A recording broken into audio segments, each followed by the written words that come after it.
Oh, yeah. It's 10 o'clock. We'll go ahead and get started. Are you ready, Daryl? Sure. Sure.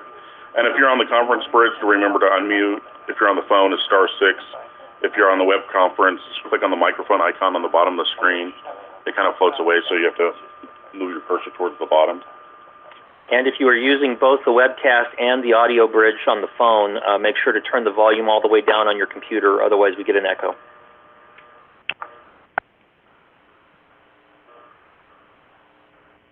Go ahead and call the meeting to order. You want to do a roll call, Daryl? Yes. So voting members for CCI, Barb Kirkmeyer or Mike Wallace?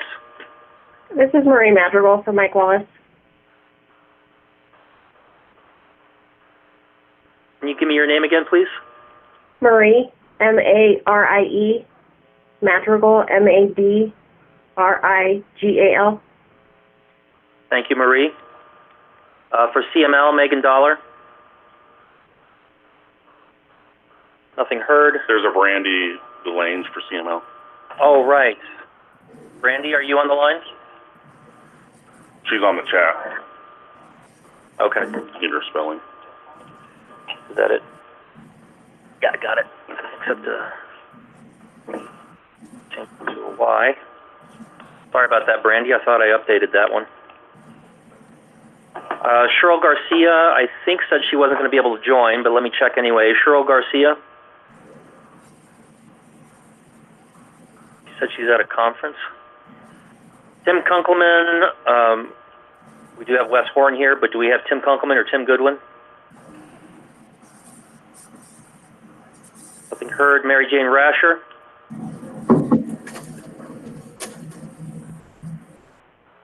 Nothing heard. Wes Horn is here. Darla Joseph? Darla? Nothing heard. We have a vacant position for wireless still. If anybody knows anybody who might be interested in representing the wireless providers. Our other wireless provider, Monica Aiken. I'm here. Thank you, Monica. Present? Yes, Monica's here. Ray Paddock. Nothing heard. Jay Slater or Aaron Harris. Nothing heard. Bill Campbell or Connie Johnson. Connie registered online. Okay. Lori McCarty or Tammy Shupp.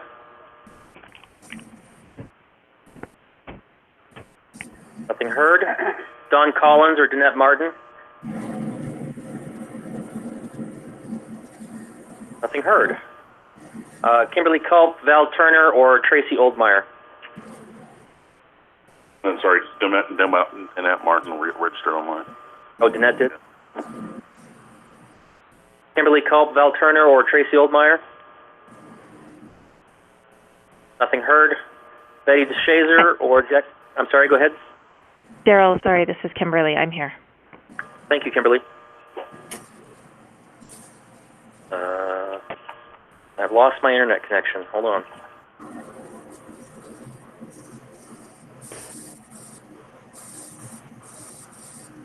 That part still seems to be working. Wes, can you get on that?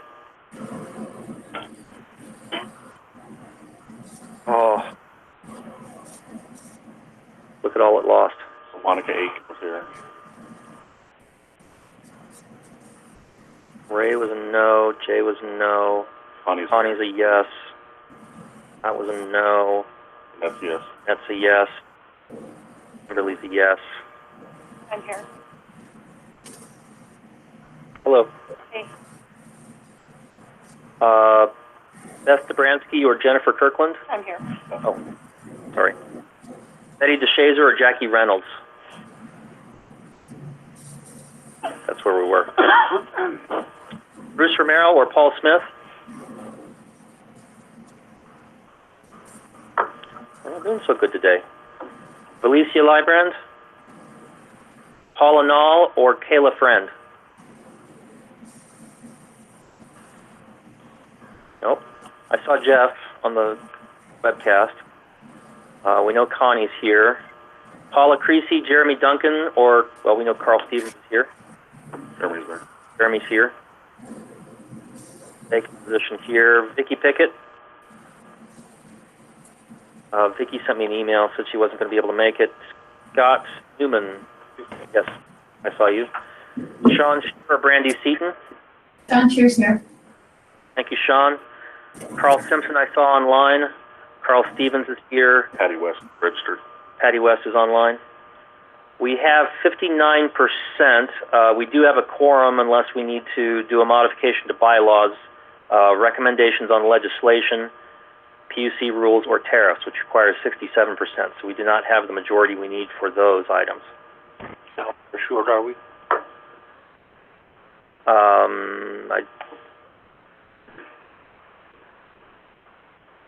We are 3 short. Because there may be people who are late getting on the phone or are That's correct. Yeah, en route. we might end up with a quorum later. So maybe we can push those things towards the end. Yeah.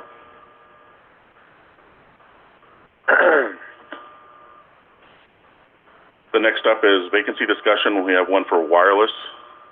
So we've had one for wireless for a while now. Again, if anybody knows anyone, I tried working through CTIA. We got somebody who said they would do it through CTIA, and then they never, I think they showed up for one meeting on the conference bridge, and that was it. So the bylaws state that you can only miss 2 meetings within a 12-month period. So at that third point, you are no longer a member of the task force, a voting member of the task force. So if anybody knows anybody from the wireless community who might be interested, please send them my way, and we can have a vote to bring them in at a future meeting. Otherwise, we're just going to have to leave that vacant because I am not sure who else to contact. The other vacancy we have is for one of the 911 positions. That was City of Denver. And because of absences, that one is now vacant. However, Shelley Lesnansky, I saw you on the call. Shelley, is City of Denver interested in continuing in that position? Yes, they are. Sorry about that. And Athena is going to be getting on in just a moment as well. I'm on the call now. Thanks. Okay. So, guys, what we could do, since you're interested in continuing, we could have a vote to reinstate you today.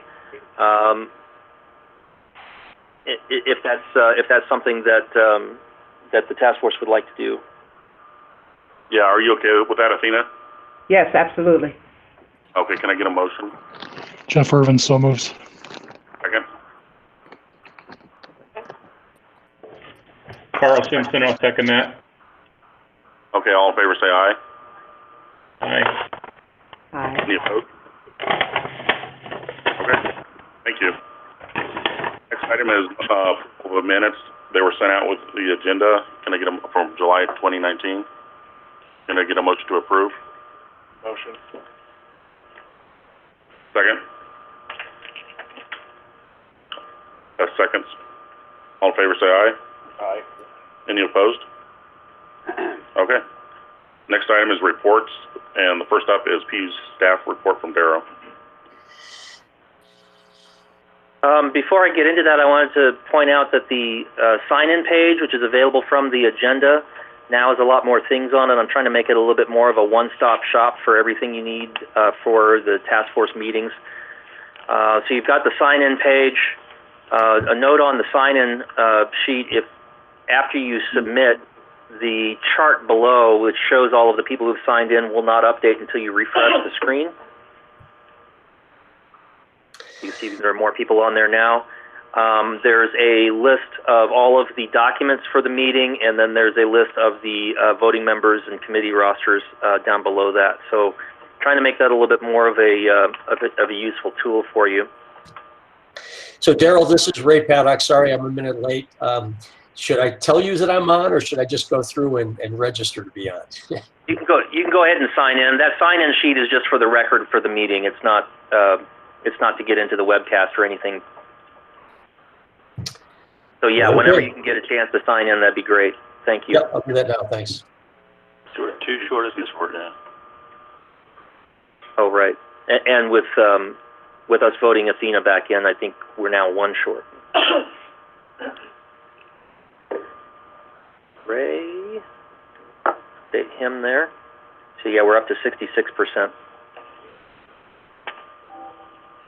So update federal 911 grant program. Colorado has been awarded $2.3 million for paying for the non-recurring costs for the migration of every PSAP to the ESI net.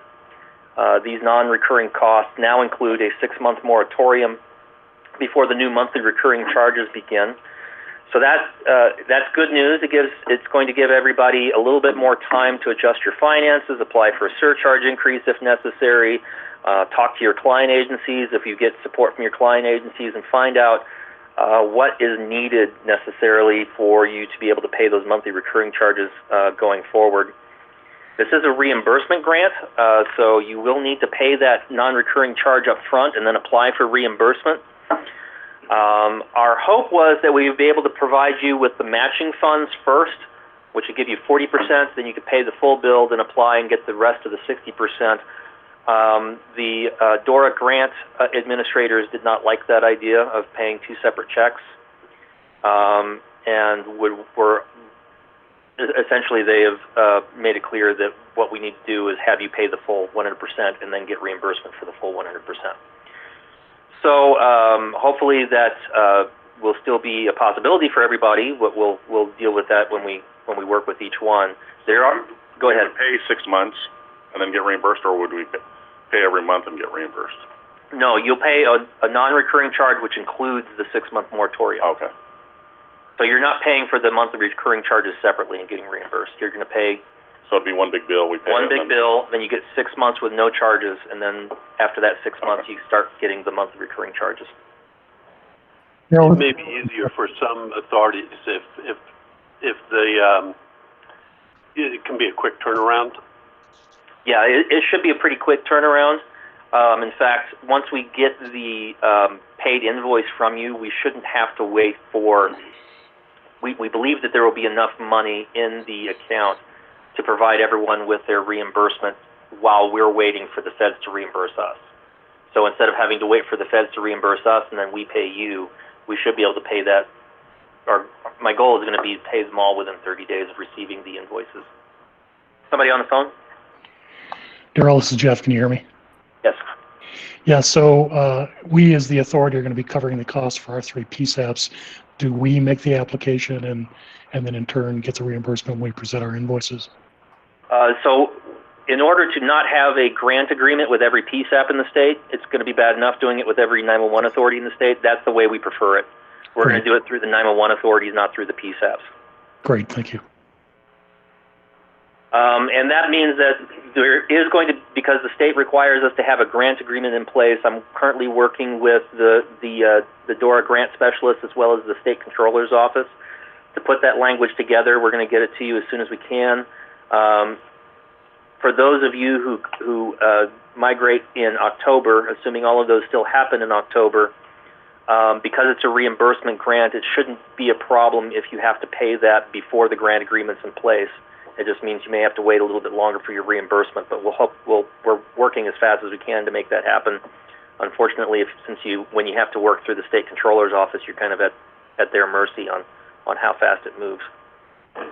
And on that grant agreement, we're trying to make it as simple as possible. The standard state grant agreement has insurance requirements in it that not every 911 authority in the state is going to be able to meet.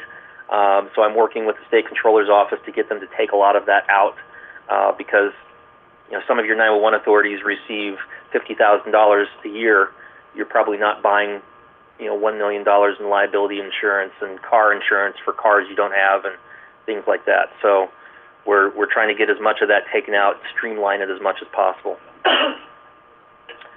I'll keep everybody up to date on that as we go forward with it. Any other questions on the grant program? Proceedings, we still have the 911 reliability proceeding open. The next meeting for that is in October. The idea was that we should meet again after the first few PSAPs migrate to the ESI net. One of the things we ran into during these meetings was uncertainty as to what parts of any single points of failure, especially in equipment, might go away after migration to the ESINet. So we thought that it would be a good idea to reconvene after those first PSAPs do their migration, so we can bring CenturyLink back in to kind of talk through whether any of those things that were listed in CenturyLink's single points of failure might have gone away. That's the only active proceeding we have going on at the Commission right now, other than 911 surcharge applications.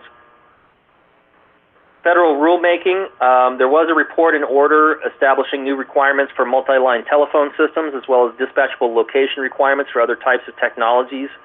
The link is in the PUC report to the task force that's in the task force meeting folder.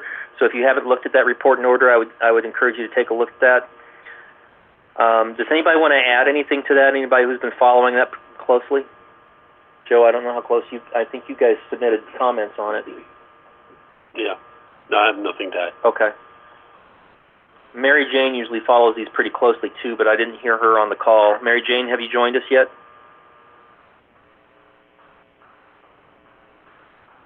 Federal legislation, everything that has changed since the last meeting is in red. So you can see that not much has changed. The Lift America Act has been referred to the Subcommittee for Indigenous Peoples of the United States, which seems like a very odd committee assignment for a comprehensive infrastructure bill, which makes me think that they probably put it there to kill it. And that is the only thing that has changed federally since the last meeting. So not a lot of activity at the federal level, or not a lot of productive activity, we should put it that way. Colorado legislation, the Colorado General Assembly would return to session in January of 2020. I'm not aware of any pending 911 related legislation beyond what is currently being considered by this task force's own legislative committee. I know that AARP has been meeting with the governor's office, and 911 has been one of the things they've discussed, but to my knowledge, they have not introduced any language or anything to make actual legislative changes. Bill's on the phone. The AARP. Bill, do you have anything to add to that? No, I don't. At this point, we're just monitoring what has been submitted by the committee. Well, thank you. A couple of miscellaneous items at the task force meeting.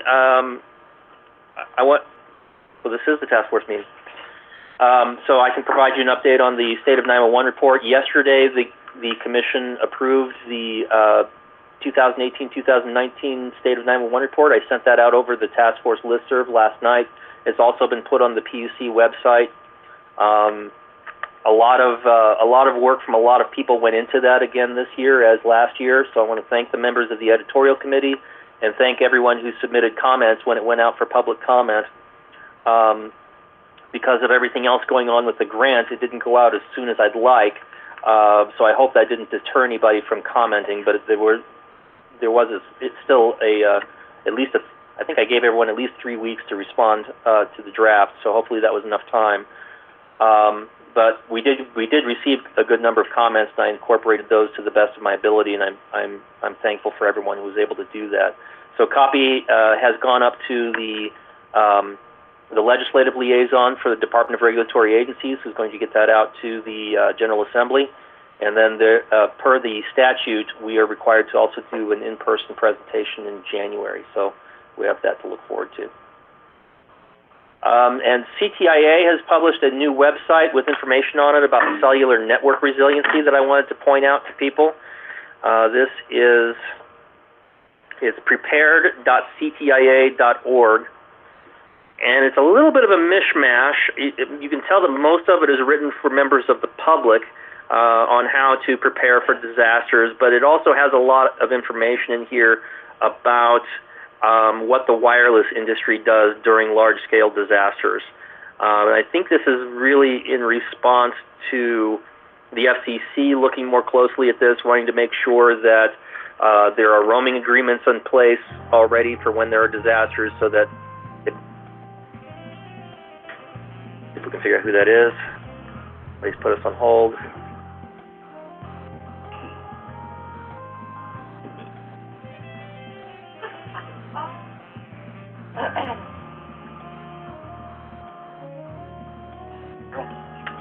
Well, I do not see anybody. No, that's not it.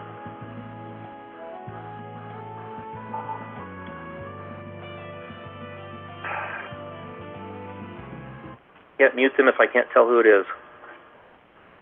All right, whoever just came back from being on hold, we had your hold music for a moment, so please don't do that again. Please mute us before you go on hold. Thank you.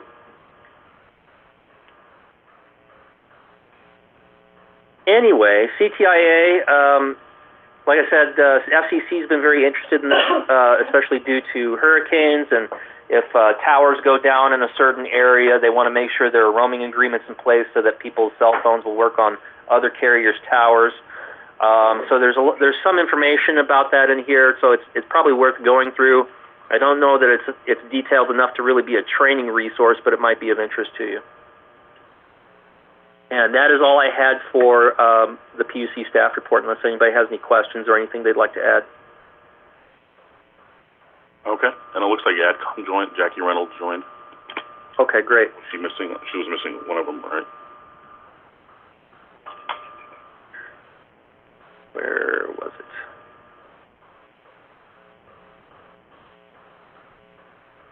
I'm not seeing it. I think she was an alternate. There she is. Yep. Okay, cool. We now have our quorum for our super majority quorum. Thank you. Next up is BSP report, CenturyLink. Nothing to add. Okay. Mary Jane, have you joined? Hearing nothing. Next, standing committee reports, agenda committee, Darrell. Give me just a second here. I'll take a look at.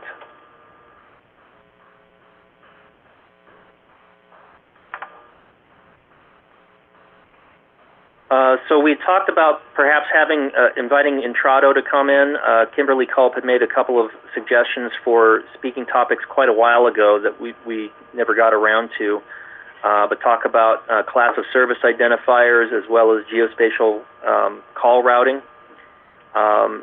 So we were going to try to reach out to Intrado to see if they could have somebody come speak to us on those two topics. If anybody has any other ideas, we also have been approached by Jason Bivens with Michael Baker International. They do GIS work for Next Generation 911 as well as other purposes. He would like to talk to us about GIS. I'm not sure it makes sense to have two meetings back-to-back on the topic of GIS and geospatial routing, but they might be different enough that it's worthwhile. But if anybody has any other topics or speakers they would like us to consider, please let us know. I tend to only, we had an agenda committee meeting, and me and Carl were the only ones that made it on the call. So I don't know that we'll have any more agenda committee meetings unless we run out of speaker ideas and need to do some brainstorming. But in the meantime, if you have any ideas, please get them to me. Okay, thank you. Next is bylaws, Kimberly. We have not met, so we have no pending changes to the bylaw. Okay, thank you. Next is legislative, Athena and Jackie. Athena, you want to take that one?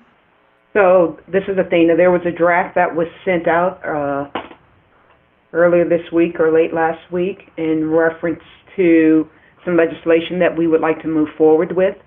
There's an executive summary. I don't know if everyone had a chance to take a look at that, as well as a clean copy of the draft and the markup of the draft. A big part of this deals with surcharges. One is revising the current surcharge collected locally as far as that threshold for the PUC approval. The other is looking at a state level surcharge to help pay for the ESINet and other statewide type things like network diversity, training, resource center, and public education. Jack, you want to jump in some? I don't know how many Jackie. people have had it. Go ahead. Can you hear me? The only thing I wanted to add is we are currently making appointments with legislators to talk about having them help us. So we've currently got 3 meetings set up, and I'm working on 3 more. This is Gerald. I apologize. I should have moved a copy of these into the meeting folder for today, and I didn't, but it did go out over the task force listserv. Yeah, I didn't see it. I was looking in there, Daryl, so I don't know if people are able to look at it now or if they've already reviewed it. I think the big thing is we would like to move forward with some type of legislation as long as we can get support to move this forward, and we're really looking for the input from the task force members now. There's been a lot of work that has gone into this. We know that it will never be 100% supported. With the additional tariff charges and those things that are coming, finding ways to pay for those things, and with it being a statewide network, this would be a big help. This is Monica Aiken. For the wireless side, we'd like to meet with you guys and collaborate. I'm actually meeting with our lobbyists later today. I know it's kind of short notice and you want to move forward, but in moving forward, we'd like to also get some joint support and have some additional ideas. And I'll throw out some of them. Again, like I said, I haven't met with the lobbyists. I don't have all of the information. But have we looked at, or as a task force in this legislation, the number of counties or PSAPs that have gone to the commission to ask for an increase above the, I believe it's $1.40 current surcharge as the cap? This is Daryl. Go ahead, Daryl. This is Daryl. The threshold is 70 cents, and as of later this month, there will not be a single 911 authority under 70 cents. There's a few that are still at 70 cents, but most of them are above at this point. Yes. My question is, how many at this time are above the $1.40 cap that is being proposed in the draft? I see what you're saying. Just a moment. So just reevaluating where we want to set that cap so you don't already have PSAPs that are above that threshold or additional requests coming in right away to increase it. Right, and we had a long discussion in the legislative committee meetings about where to set that surcharge rate or that threshold requiring PUC approval. $1.40 was based on increase or the market rate and things over time. That 70 cents would have been $1.40 in today's money, right? Yes, and also keeping in mind that if part of the purpose of the statewide surcharge that's also in the draft legislation is to pay PESP charges, then that would reduce the need for some of the 911 authorities to need as big of a surcharge increase that they might otherwise request.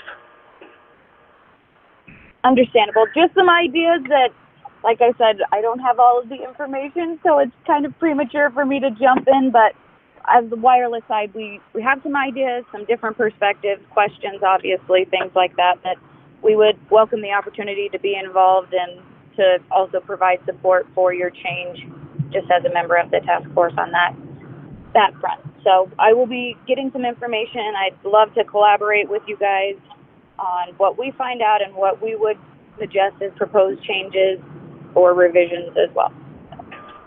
And Monica, we're very open to that, and in working in partnership to try to streamline where we can. And this is Jackie. If you could reach out to the co-chairs and Daryl as soon as you can, we could get something set up with her. Okay, that sounds wonderful. Thank you all. Thank you. And to answer the question, there are currently 13 911 authorities above $1.40. Okay, thank you for that. And Daryl, this is Athena, just for my information, are there any at 140? I think I saw, goodness. Hold on a second.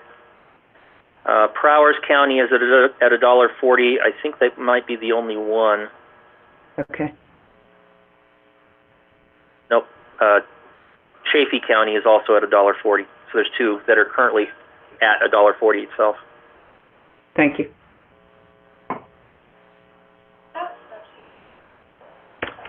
Yes, it's on the PUC website.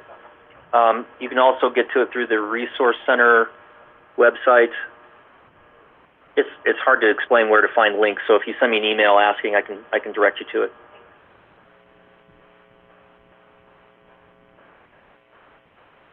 We have to move.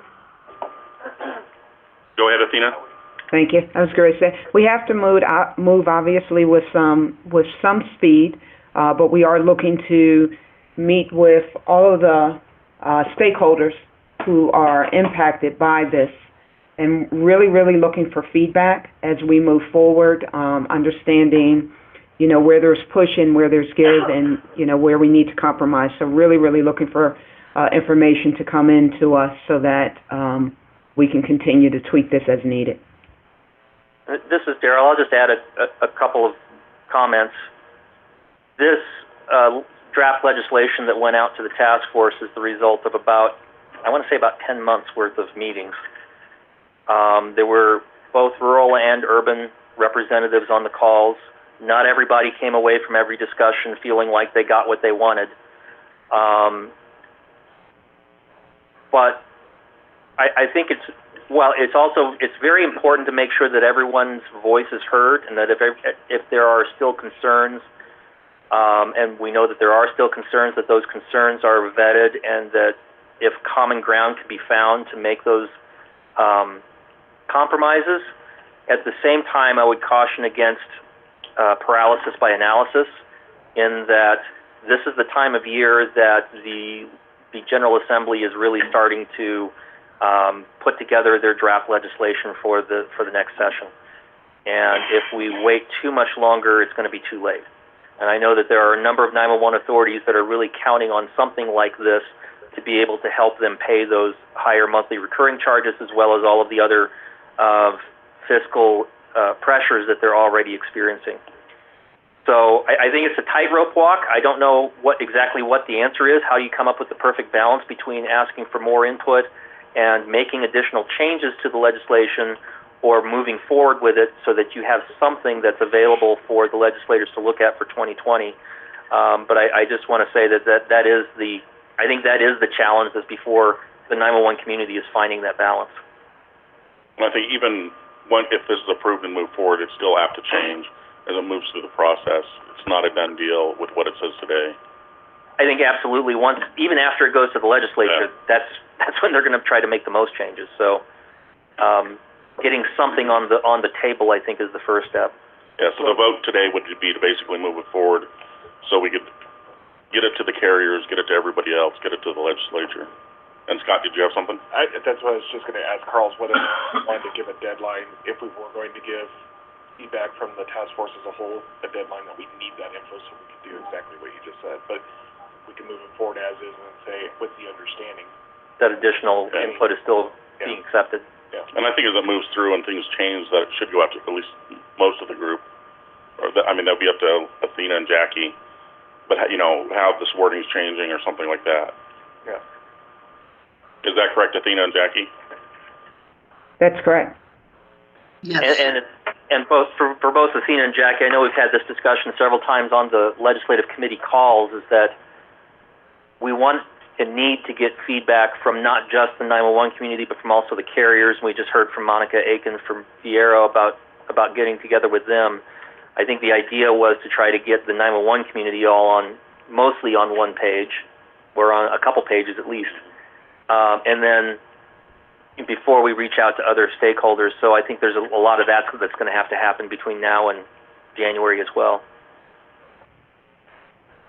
And Bressa continues to have significant concerns, and of course there are other authorities which express concerns. Right. And I think that's part of the process of expressing those concerns, because I don't think there's going to be everything in it that's going to make everybody happy, and I think that's when we have to come to a compromise to work on it. Correct. So I guess, do we need a motion then to allow the co-chairs to move forward with negotiating or reaching out to those legislators with the current draft as is, but still collecting input from the 911 community and carriers as well? I think it's a good motion. Did you hear that, Jackie and Athena? Yes. I heard it. I think that's a reasonable motion to put forward. And I agree. So you made that motion? Yes. Can I get a second? This is Kimberly. I'll second it. Okay. All in favor say aye. Aye. Aye. Any opposed? Okay, thank you. So Carl, real quick before we move on from that topic, so the Colorado Communications Utility Alliance, the CCUA, Daryl and Joe both attended a meeting with me, about a year ago, I think, ish, right? Or maybe It earlier. was like last spring. Yeah, okay. And the CCUA is very interested in helping us to advance this as well. And they've been asking me, they meet monthly, and they've been asking me monthly, where are we at? And I've just been giving them some periodic updates. So I did want to ask the task force if at the minimum I could share the executive summary for them at the, and if the group is agreeable, I could share the draft language as well. It's up to you. I think with the motion that you guys just passed, you can share it with any potential stakeholders. Okay. Cool. Athena and Jackie, do you agree with that? I'm in agreement with that. I think we should be as transparent as possible. And Jackie's also in agreement with that. So I'll go ahead. Their next meeting is next Wednesday, so I'll go ahead and share it with them at that and start getting their eyes on these. And I know I saw that Glenn Kleitch, are you on the call today? Glenn is on the task force listserv, and when that went out over the task force listserv, I saw that he also shared it with members of the PSCS, so they've got a little bit of a heads up as well. The other thing I'd like to add is Glenn is on. Hi, Glenn. Sorry, I'm sitting at the airport and had some background. I apologize. No problem, Glenn. The only other thing I'd like to mention, because I'd said in the past that there's a possibility that because each department under the state executive branch gets 5 agenda bills each year that they can propose to the legislature, and I was hoping that we could make this one of them, and unfortunately that did not happen. Maybe if we'd had it earlier, we could have gotten it through, but they've already chosen their 5, and this was not one of them. It doesn't mean that DORA won't support it, it just means that it won't be one of the 5 that they get to push through themselves. Understand. And Daryl? Yes. Is this a good time to mention the PTSD piece? We certainly can. So Daryl and I were part of a group that, and I know Monica Million was involved in some others, from a behavioral crisis committee standpoint, in conjunction with the state. We went before a legislative committee, and there were a couple of bills that we were trying to get moved forward as their top 5. But the one that unanimously went forward, that they were in agreement with to move into draft, is adding 911 to the PTSD legislation. Thank you for reminding me of that, Athena. I completely forgot about that. So a couple of years ago, there was a bill passed that required workers' comp insurance packages to cover PTSD-related expenses for first responders, but the way it was written, it excluded 911 telecommunicators. It said that the trauma had to have been visually experienced by the responder. And Athena and I have been part of this, as well as Bruce Romero and Mandy. And Monica Million have all been part of this this working group that's working on issues related to how to keep people with mental disability or mental, not disabilities, mental crises.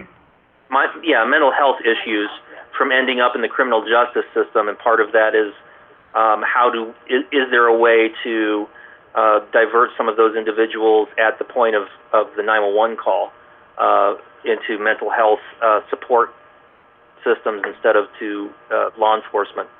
But as part of those discussions, it was brought up that 911 telecommunicators weren't included in this PTSD bill, and they thought that was a travesty, so they actually included that in their recommendations to their Legislative Oversight Committee, and their Legislative Oversight Committee unanimously agreed to change that law.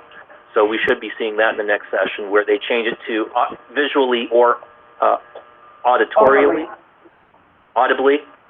I'm not exactly sure of the exact wording they're going to use, but they're going to make it so that it does include people who have experienced a trauma with just their ears instead of just their eyes. Did I say all that right, Athena? You did. Thank you. Daryl, I don't know if it's related. That's something probably I missed from earlier. The FCC is looking at assigning the 988 short code Yes. suicide prevention hotline, and I'm sure PSAPs already get a lot of suicide calls to 911. That might be a diversion source, but probably you will have people who should be calling 988 who will be calling 911, or maybe we want them to be calling that. I don't. Yeah, thank you for bringing that up. So the FCC, as a lot of people know, there is a national suicide hotline number that is very difficult to remember. Most people don't go around memorizing the national suicide hotline number. It spells out, I want to kill myself. I don't think it does, Joe, but but thank you for that. This is recorded. Yeah. Anyway, so the FCC has been working with groups for I think about a year and a half now on the best way to try to make it easier for people to contact that number, and they have agreed to move forward with implementing a new national 3-digit number like 911, except for the national hotline number. You said it was 988. Is that what they agreed on? Yes, that's what they've recommended. That's what they've recommended. So at the speed of the FCC, I'm thinking probably in the next 2 or 3 years we'll see that implemented. But when that does happen, it might reduce a small percentage of the calls that you get on 911 from people who may be feeling suicidal but are not actually taking action to harm themselves. And it may also reduce the number of transfers or referrals that you have to do to that suicide hotline number. Yeah, my concern would be the suicide call tapes I've listened to. People were dispatched, first responders were dispatched. Mm-hmm. Wouldn't appear to me that a 988 number, suicide hotline, would have the ability to locate and dispatch. So Joe, if I may speak, Athena and Daryl, you can jump in. That's exactly what this committee is looking at. Is there a way that from the onset of a 911 call or a call that's going to a suicide hotline, is there a way, and are there other options instead of dispatching first responders for people who haven't stepped over the threshold of self-harm? They're still just considering it. It's not just suicidal callers and things. It's people who are in a state of crisis, who that crisis is then escalated when first responders arrive on scene. So we're taking a pretty comprehensive look. We've been meeting for several months now.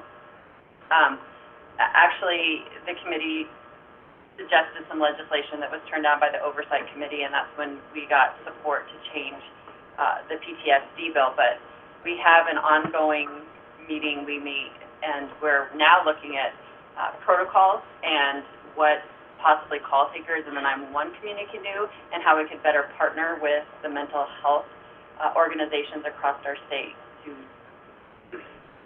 to help people, to help provide a resource to people, which isn't always the police or the fire department. Yeah, I can't remember the exact statistic they gave, but in one of the meetings they said the reason why they've been tasked by the legislature to look at this was because there's been a 300% increase over the last, I can't remember how many years. Just the last couple. Just last several years. It's dramatic. In people with mental health issues being ending up in the criminal justice system, whereas they could have stayed out of the criminal justice system and just gotten mental health support. So that's what they're looking at trying to fix. I can tell you from our sheriff's department what the sheriff reports out on. Those incarcerated in the Denver centers, I'll just put it that way, at least 50% of them have a mental health listing attached to them. So that tells you a lot in terms of what's going on within those prison systems. Yeah, I've heard general concerns that the police are now the primary people dealing with mental health problems, and is the committee looking at it, and is this legislation part of also having a way to transfer calls back and forth? Yes. Yeah.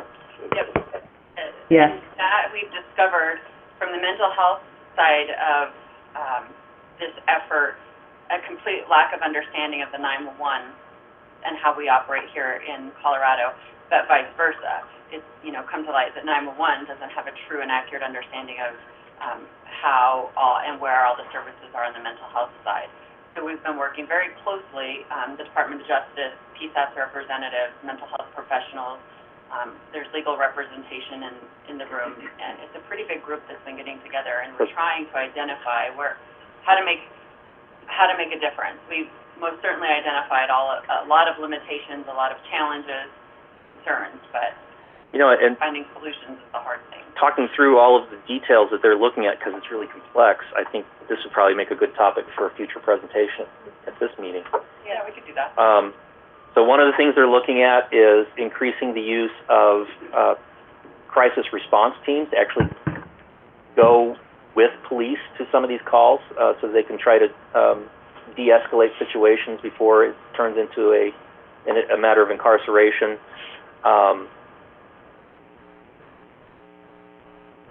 There was something else I was going to say. I can't remember what it was now. But yeah, they're looking at several different. One of the things was they have a person from CBI in the group to help them try to figure out if there's a way within CBI's rules that when you run somebody who has been in the mental health system, that it can send a hit to that mental health provider to let them know that there's been a police contact with that person, so that they can follow up later and try to ensure that, okay, is this person off their meds? Why was there a police contact? Are they having another crisis? Do they need more intervention? That sort of thing. So they're looking at lots of different aspects of it. I don't know enough about how everything works. Part of my concern would be there's a call tape recording that I transcribed for, it's on the website with the recording, the foundation, but also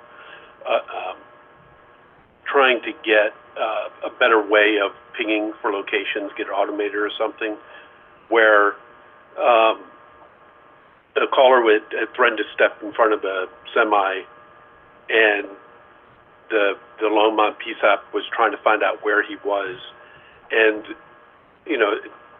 during the time it took them to find it, it was like a 9-minute process, and they were 2 minutes too late.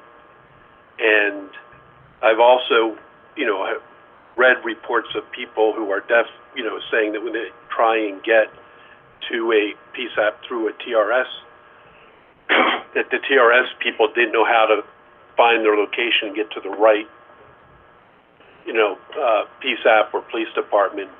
And so part of the concern would be that the PSAPs have the technology to get their location. I suspect the mental health hotline does not and will not. No. Where it needs to. There needs to be cooperation to get that information, because that is so critical when somebody is at that point. And I think part of this is going to be about improving the communication line between the PSAPs and the mental health crisis hotlines. The flip side of that is that there are also people who would call a suicide hotline if they know that they can't.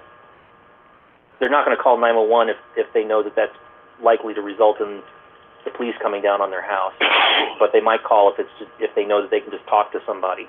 So that's the idea behind having two different lines, one for mental health crisis and one for 911. Well, I think if you could stop it or get a hold of it before it gets to the critical point too, would be helpful. So anyway, I think that would be a good topic for a future presentation. I agree. We can collaborate on presenting it. Yeah. Anything else on legislative? Not from Athena. Okay, No, thank not you for from Jackie your either. Next up is equal access. Holly have an update? Holly is at a conference in Arizona this week, and she did not, I don't think they've had a meeting. Okay. I do have, and I think it's Danette, and we saw Danette on the line, but I think Morgan County is getting ready to go live here any day. I think they're actually already live. They just haven't officially announced it yet. Yep, with text 911. Carol, I'm on the phone. That's correct. We are live, just doing some public announcements now. Excellent. trickle of PSAPs going live with Text 911 has really slowed down. We're still about, we still got about a third of the state to go, so that may be something we need to put some more energy into again in the future. I think with the transition to the ESINet, I think that has kind of taken all of the oxygen out of the room for implementing new technologies in the PSAP. There's also the possibility that, and this will be up to the ESINet users group if that's something they want to pursue, but that could be one of the first features that gets added on to the ESINet after it's implemented as well as statewide text 911. That's all I have for equal access. Thank you very much. Next is outage. So we have been doing quite a bit of work in the outage committee. The first thing I wanted to point out is that I wanted to demonstrate this. Hold on a second. Go here. I have created, with the help of the outage committee, a new dashboard. And I'll be putting a link to this on the Resource Center website as well as the PUC website, and I'll send out a link to everybody if I can remember where I put it, and I'm not even in the right Google Drive. There we go. That's why I couldn't find the folder.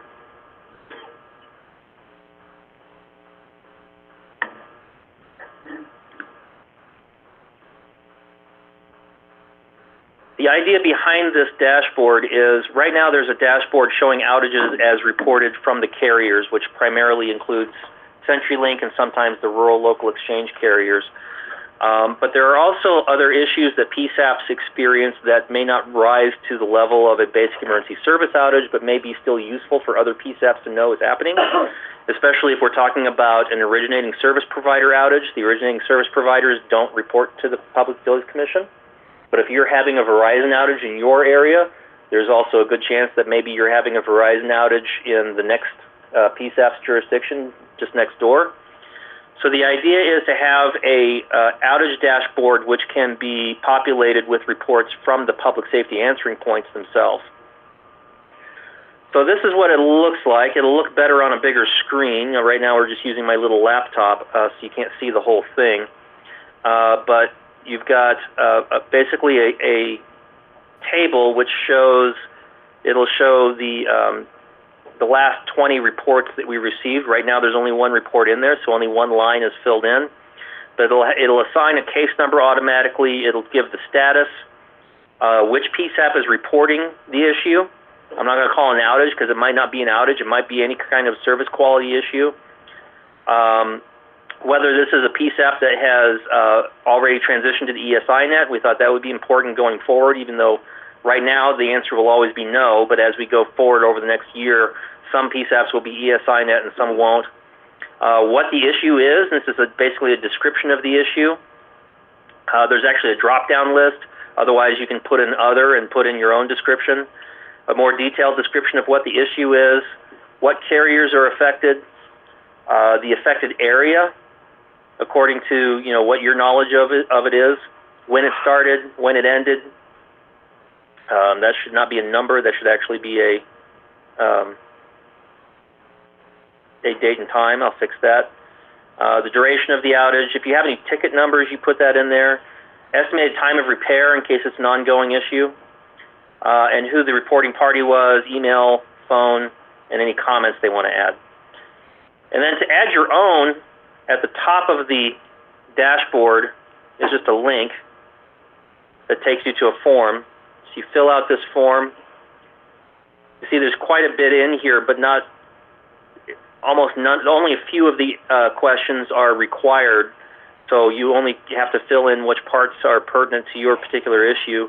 After you submit it, it automatically will show up on this dashboard, and you'll also receive an email with a link to be able to go in and update it. So as the situation changes, you can actually go in and update your own issue item. So when you're in the middle of experiencing something like this at the PSAP, this is probably the last thing you want to do is take the time to fill out one of these forms. But if we get enough PSAPs to actually do this, and this is completely voluntary, we can't require anybody to do this, but if enough PSAPs do this, then it will become a useful tool so that if you start experiencing an issue at your PSAP, you can open up this dashboard and see, okay, are the PSAPs around me having the same problem, or is it just me? And if it's just me, that gives me a little bit better of an idea of how big of an issue this is. It might just be a cell tower down in my community, or it might be a statewide issue that's affecting one particular provider. This will also help us when we do get reports from CenturyLink or some of the rural local exchange carriers to know, okay, they're telling us that it's affecting this area, but the PSAPs are telling us that it's affecting a much larger area. That gives us a little bit better idea of whether what the carriers are seeing on their end and what the PSAPs are seeing, whether those two things match, which could help with that sort of investigation. So I'll be getting this out to the task force. I'll send out the link over the task force listserv, as well as make the link available online. And then as we go forward, if we can make improvements to this. Like I said, I already noticed on here there's a couple of the fields don't look right, so I'll be working on those to make sure that those are fixed. And then if anybody has any ideas of other types of data that would be useful to collect, if there are types of data that are in the form that aren't useful to collect, we can change that too. And then if you guys have any feedback on how to make it a more useful tool, we'd be happy to look at that. Is it possible to have us so you could subscribe to get an email or a text whenever a new report was submitted to that? You can on spreadsheets, but I'm not sure. You can on the spreadsheet.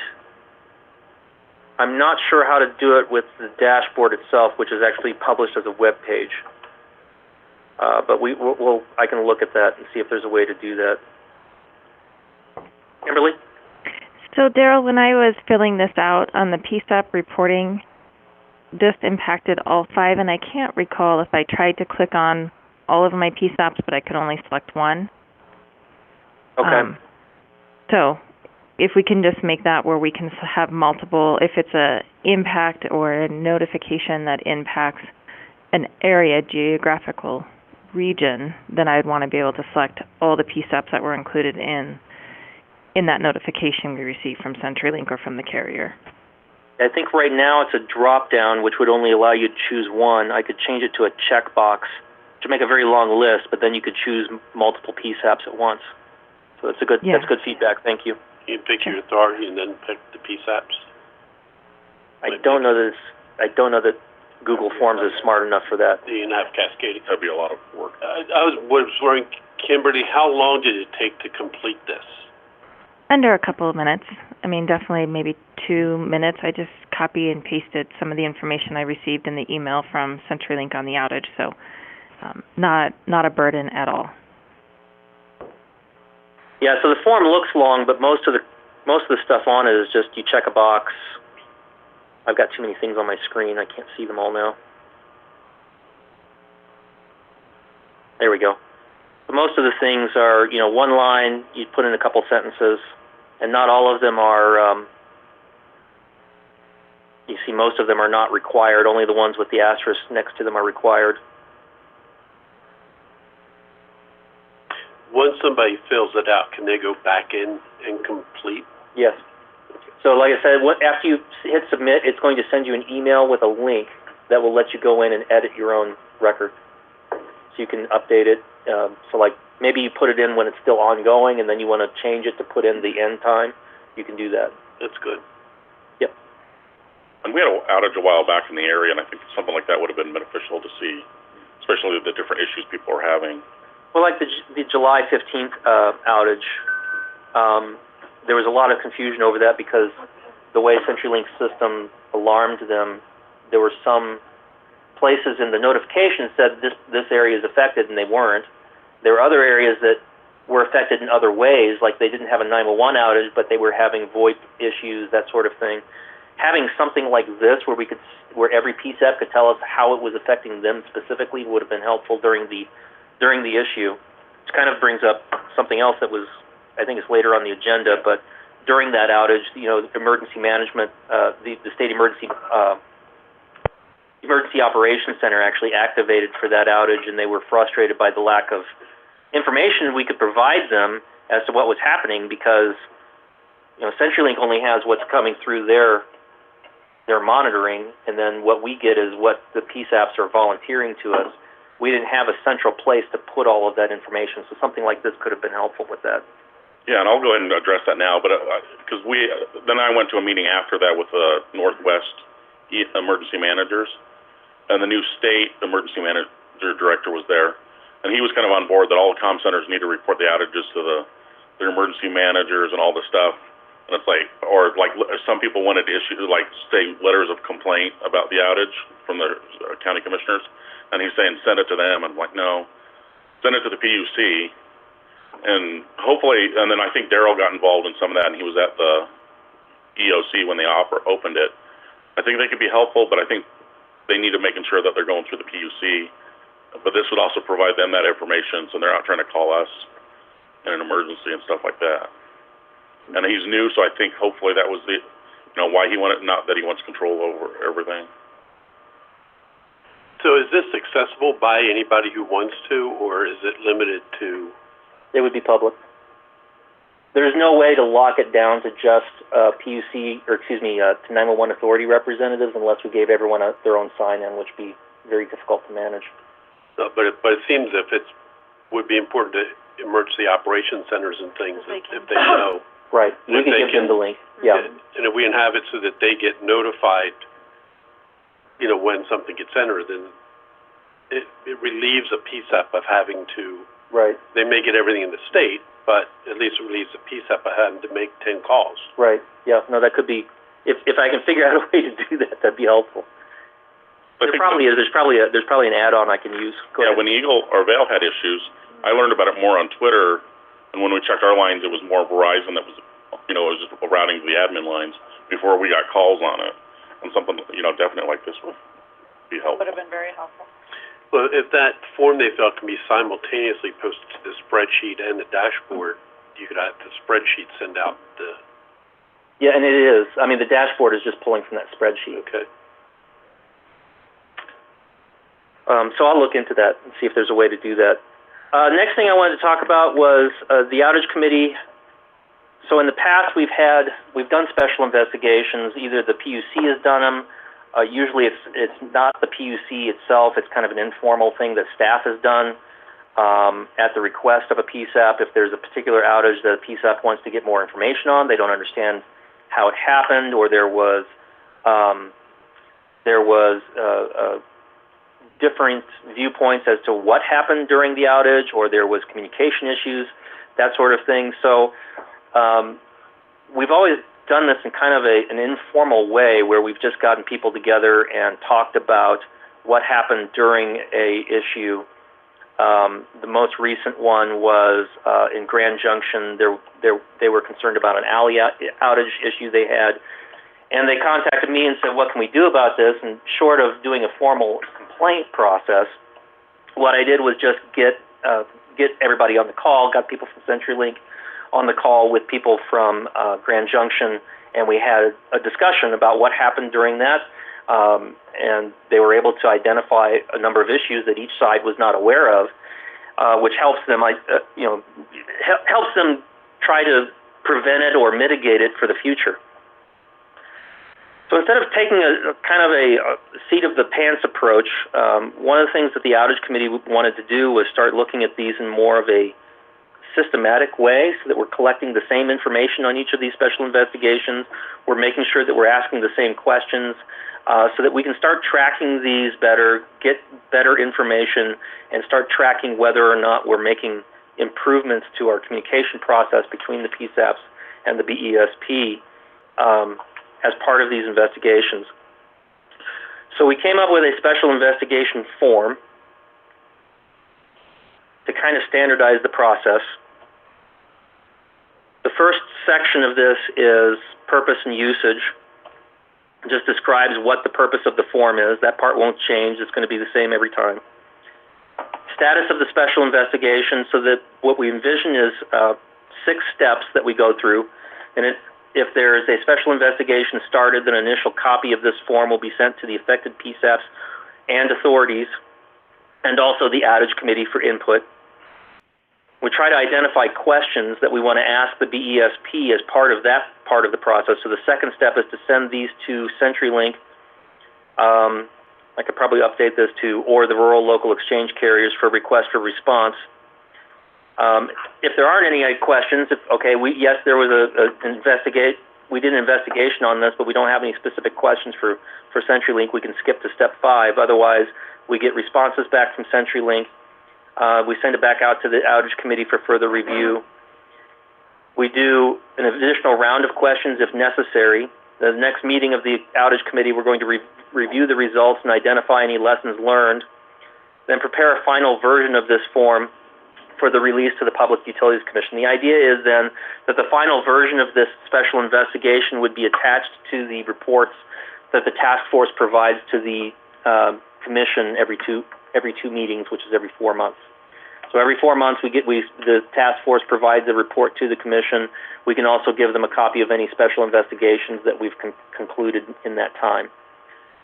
Having discussions with CenturyLink about this form, the outage committee acknowledges this is not an official data request by the Public Utilities Commission to CenturyLink.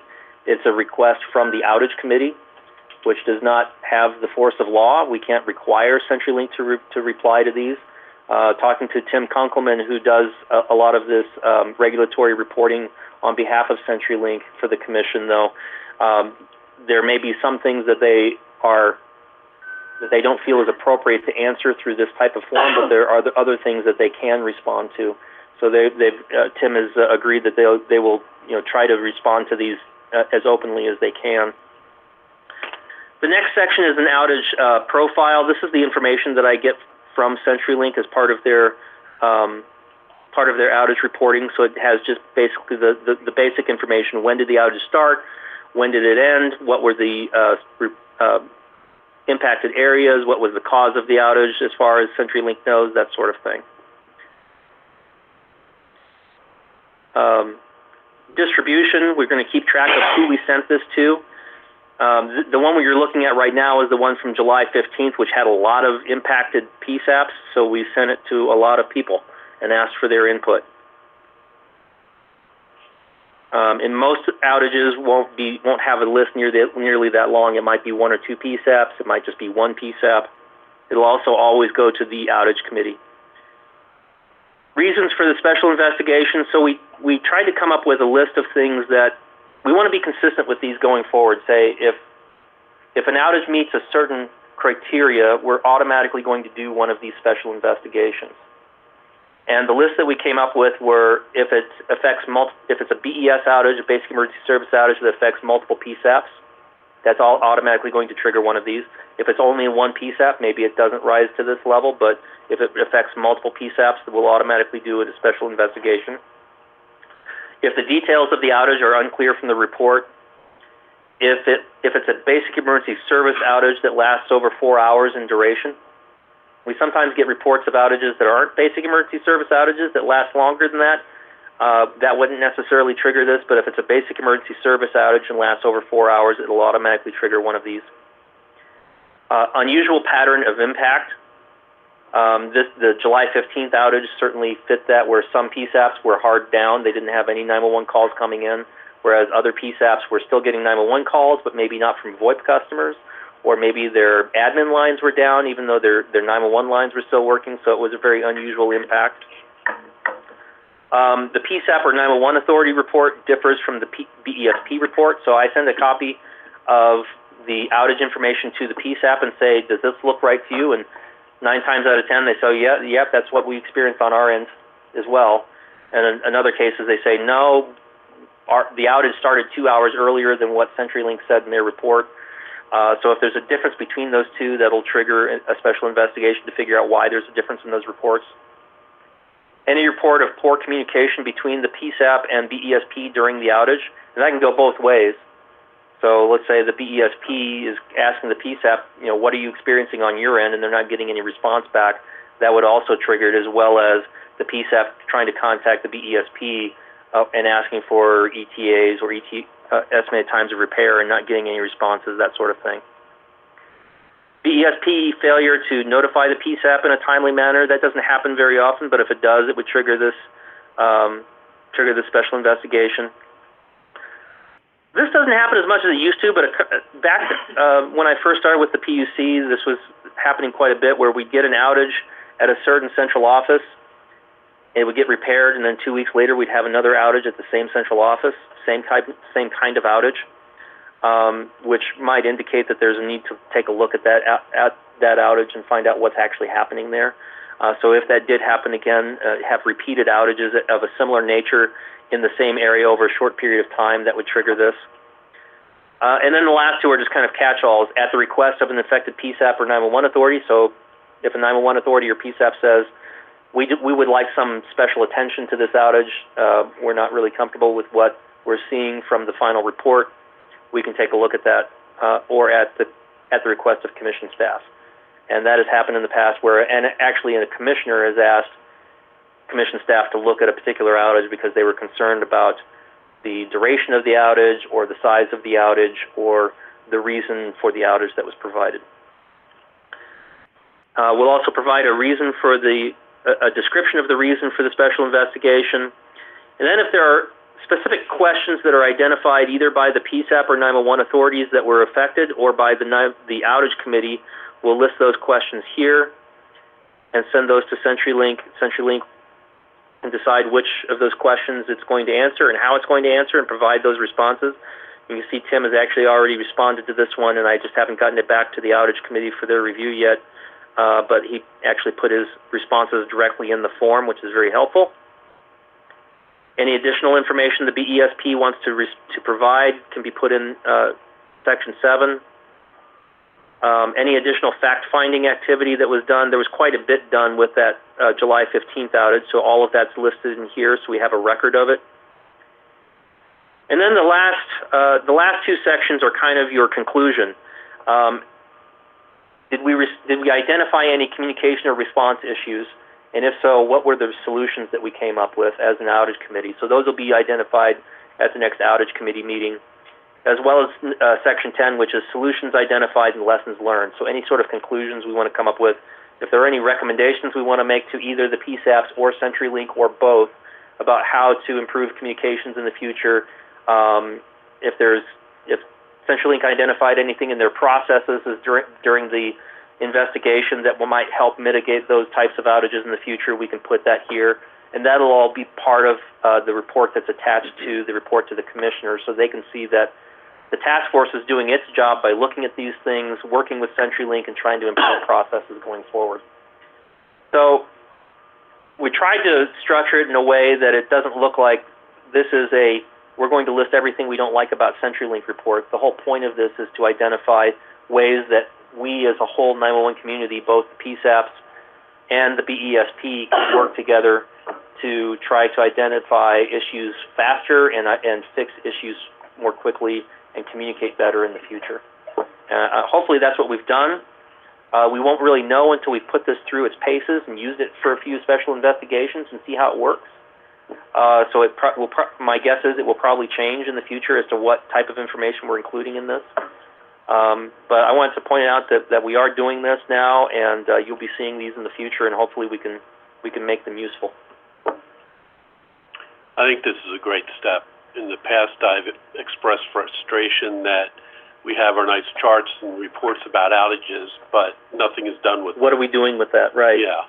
I was on one of the calls. I think Kimberly is putting together a best practices for... That's our next topic. Okay. And I would like to see the loop close with this, which maybe quarterly you go through these or periodically and see, are doing these merit amending the best practices. And I think a good time to do that would be when we're putting these together as a packet for the commissioners. We can look and say, okay, is there a pattern here? Maybe there's not a pattern, but it'll still help us to review those and see if there's any commonalities. Well, and I think Larimer, after the flood, not the huge flood, but the small flood, the NOAA flood, the 2013 flood, met with CenturyLink and got an understanding of where the network was, where the vulnerabilities were. And that was a great thing Brett then went and did, I think others have.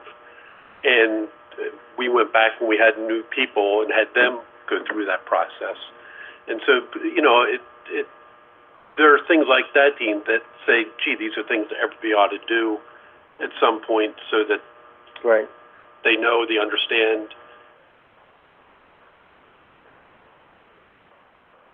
Yep, that's the whole idea. Any other comments or questions on this? Daryl, I and then think the last great. time I'm going to... Thank you, Kimberly. And Kimberly, I'm going to let you... I just wanted to thank you for the work on putting that together, because it was a lot of work trying to figure out all the different areas you wanted to capture and to make it meaningful. So just thank you for doing this. I think it's going to be great for all of the 911 folks moving forward. Thank you. And now I'm going to give you kudos for the next item and let you speak on it. So one of the things the outage committee has been working on, and this has been mostly Kimberly's brainchild, is, and where did we end up with it here? Nope, that's not it. I'm in the wrong folder again. Task force meetings. So one of the things the outage committee wanted to do was try to put together a best practices guide, or a really almost like a flowchart guide for PSAPs on how to respond to outages or other issues they're experiencing. And Kimberly volunteered to write the first draft of it and ended up doing the vast majority of the work herself. And I think we've got a really good start on it. And Kimberly, I will let you explain what we've got here as soon as it comes up on the screen. Sure, sounds great. So from a big picture perspective, the audience for this document is really for the PSAP and authority folks.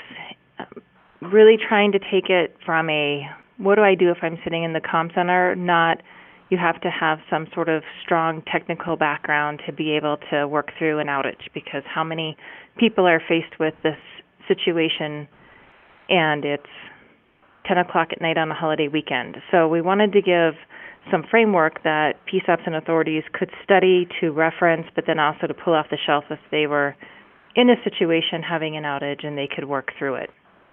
So drafting this based on information I've received from CenturyLink in the past, as well as working through the situations, filing the complaint at the PUC and finding information, and just gathering all that together, putting together a framework.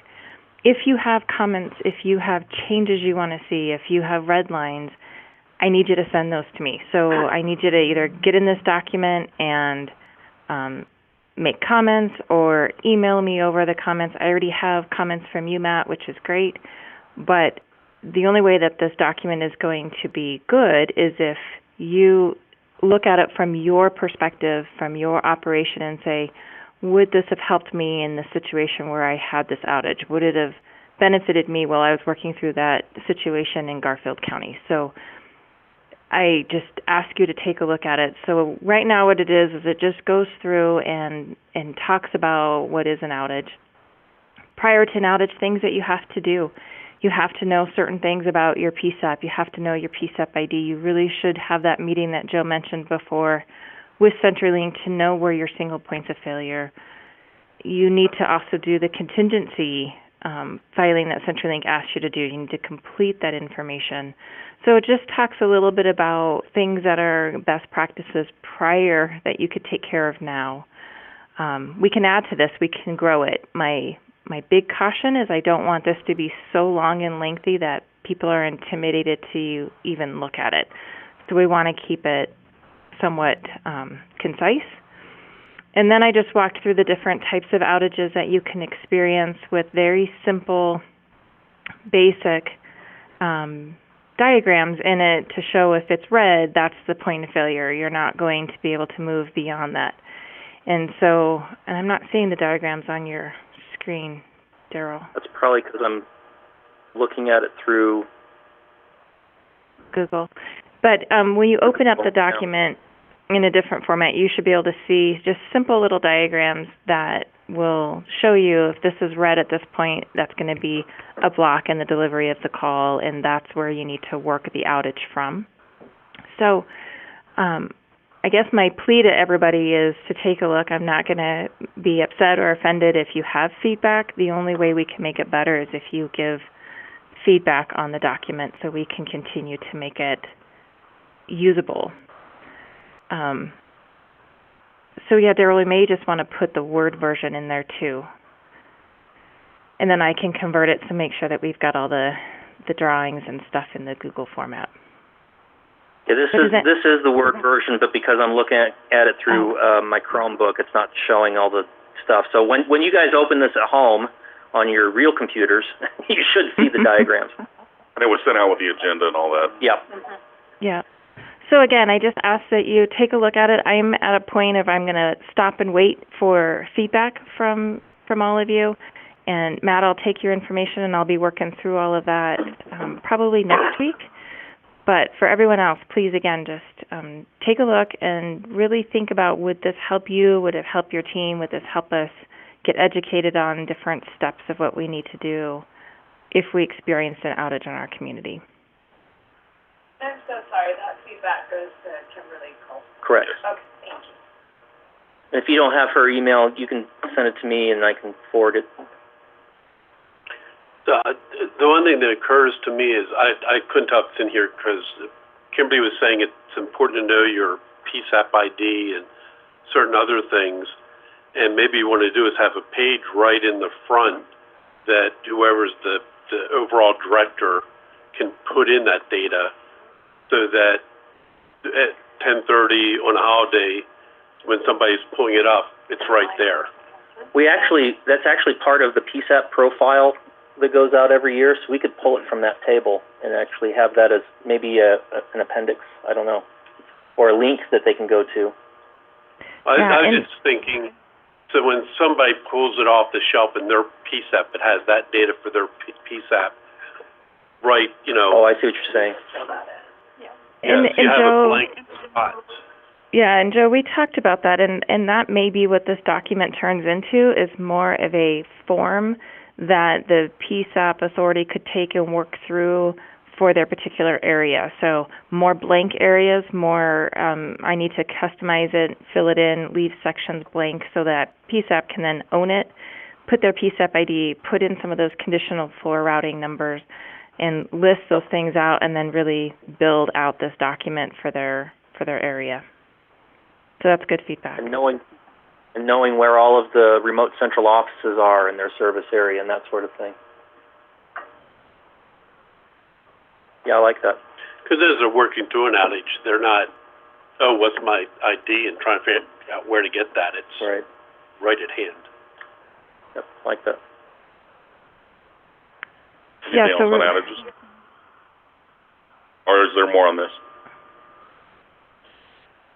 No, just from outages, I just wanted to, that's it for the document. I need your feedback. I need to hear from you so I can continue to make it more what this group would like to see, so then we can publish it out. And again, it's never going to be done. It's going to stay in this working format, but I don't want to publish it out until I at least hear from the task force. Okay, thank you very much. Anything else on outage, Tara? No, thankfully. The next prepaid, Jackie had to get off the phone, but she said the committee's work's been suspended until because of the legislative committee's work. Reports committee. Nothing this time. Next meeting, the November meeting, prior to that, I will send out a report to the commission from the task force for approval, but nothing this time. ESnet user group, I don't think Bruce is on the line. Kimberly? So we had our pre-meeting yesterday, so thank you everyone who attended. And again, I apologize for the Google snafu. A few of us were on the wrong bridge and created a bit of a delay in the beginning of the call. For those of you, we can all own it. Those of you that haven't been in the folder, the biggest message from the user group, we've got a couple of working documents, and one of them is an issues list that we're tracking where we have open items that we are giving over to CenturyLink and wanting them to come to the next meeting, which will be next week, answering some of those items. So yesterday, those items that we've had from the meeting before all carried over. So we definitely need CenturyLink to start responding to some of those items, and I did communicate that over to Wes. And then the other document we're working on is a project tracking document that really lists out all the dependencies for each of the PSAP's authorities as it relates to what they have to do to be site ready for this big cut. So CenturyLink is working through the details on that document as well. And then hopefully next week we'll hear more about the schedule, and if the schedule is going to get pushed, modified, any additional changes, CenturyLink will report that to us. So meeting was short yesterday, but it was attended very well, and we do appreciate that.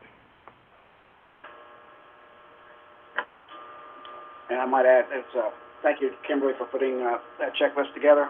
It's all good input, and hopefully we'll have all those questions answered or addressed next week. Wes, none of the early PSAPs to transition have received an invoice yet, have they, for their non-recurring costs? Okay. No, not at all. Okay. There would be no need to do that until after things cut over. Okay. And that date is still to be determined, and we'll update that next week. Okay. Anything else for EZNet? I don't think so. Okay, thank you. Next is 911 Colorado Foundation. Vicky's not on the line. Do you know anything, Joe? I don't know anything. She's the chair, or the president. Colorado Public Safety Broadband Update, Ed Mills.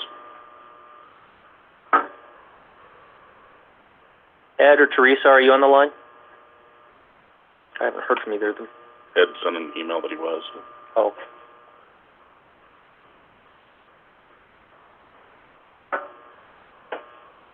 It's star 6 to unmute.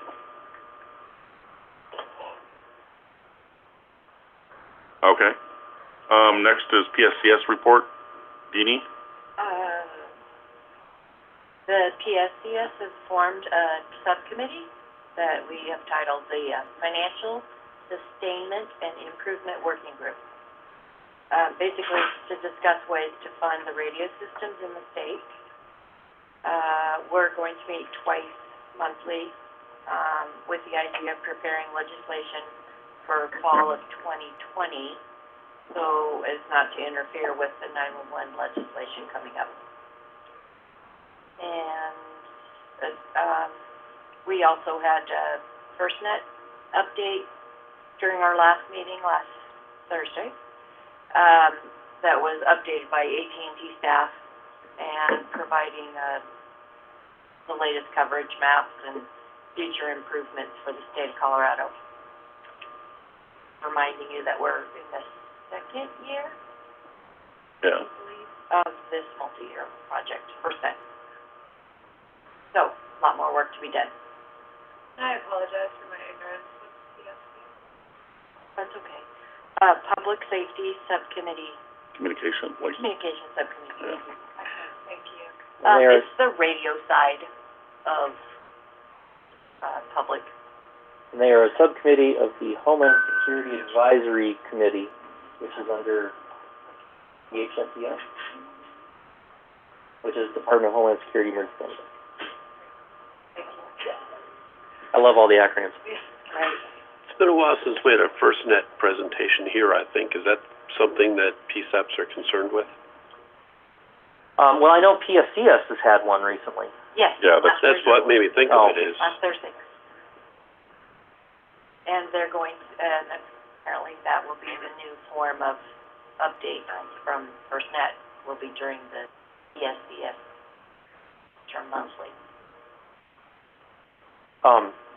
I could always reach out to FirstNet to see if they want to do another presentation for the task force if that's something people are interested in. I know one of the complaints in the past is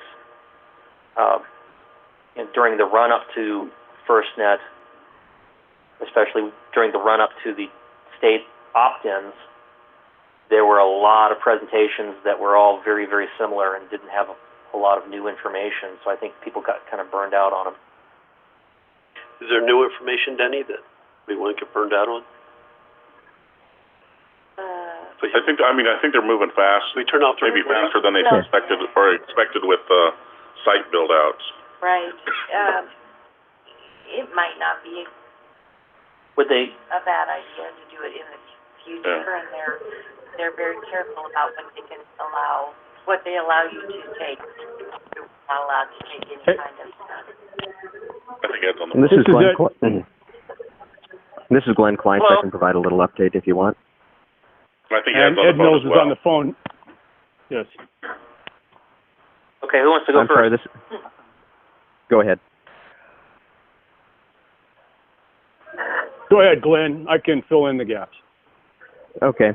Well, just to touch on the FirstNet update, they, at the agreement with the governor to opt in, they had promised 33 new tower sites. As of Thursday, they had 2 up and operational, but it's a 5-year build-out. They had about 15 or so that were in getting closer to being online. As they described it, all the easy cell tower sites have been built. Please bear with the background noise. I'm sitting in an airport lobby here. But they have a number of devices. 75 devices are now FirstNet compatible, and nationwide about 750,000 FirstNet subscribers so far. And this is Ed Mills from the Colorado Broadband Office. When the FirstNet Colorado governing body was disbanded, we needed someone to have oversight over what was happening in this 5-year build-out, and it was determined that the PSCS would be the best place for that to happen. Anybody who would like to have an update from FirstNet, we can arrange that through my office. Just email me at ed.mills, mills, @state.co.us, and we will get that to any agency, municipality, governing body, anything. Just let us know, and we'll make sure that they're there and give a presentation. Thank you. Thank you. Anything else on PSCS or public safety broadband? Okay. I can offer a little. Next is, okay, go ahead. All right. Just a reminder that the PSAP Continuity of Operations workshops are coming up. If you're still interested, contact Monica Million to get signed up for those. They're coming up the 1st and 2nd week of October. The 3rd in Fort Morgan, the 4th in Littleton, the 9th in Rifle, 10th in Durango, and the 11th in Trinidad. Also coming up next month, we have an Incident Communications Manager course. Will be held in Rifle. That's October 16th through 18th.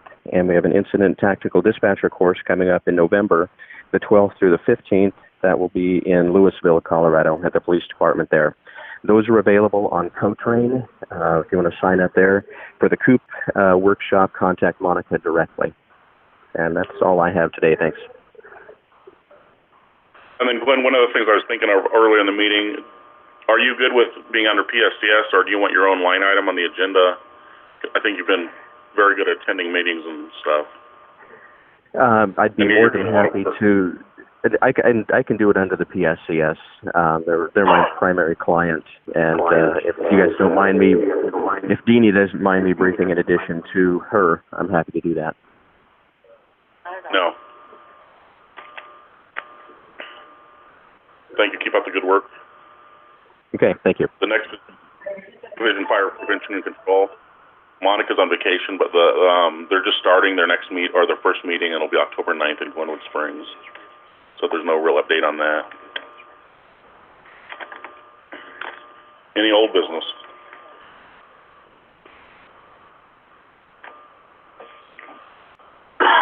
Sorry. New business. Last week meeting, we did talk about whitelisting emergency notification systems that did create some problems. Because ours, we basically picked the phone number that we wanted to show as caller ID. But I believe Montrose had some issues because I think your system shows like the same regardless of the customer is. So you want to get with your emergency notification provider as well. Do you guys have anything, Matt, or?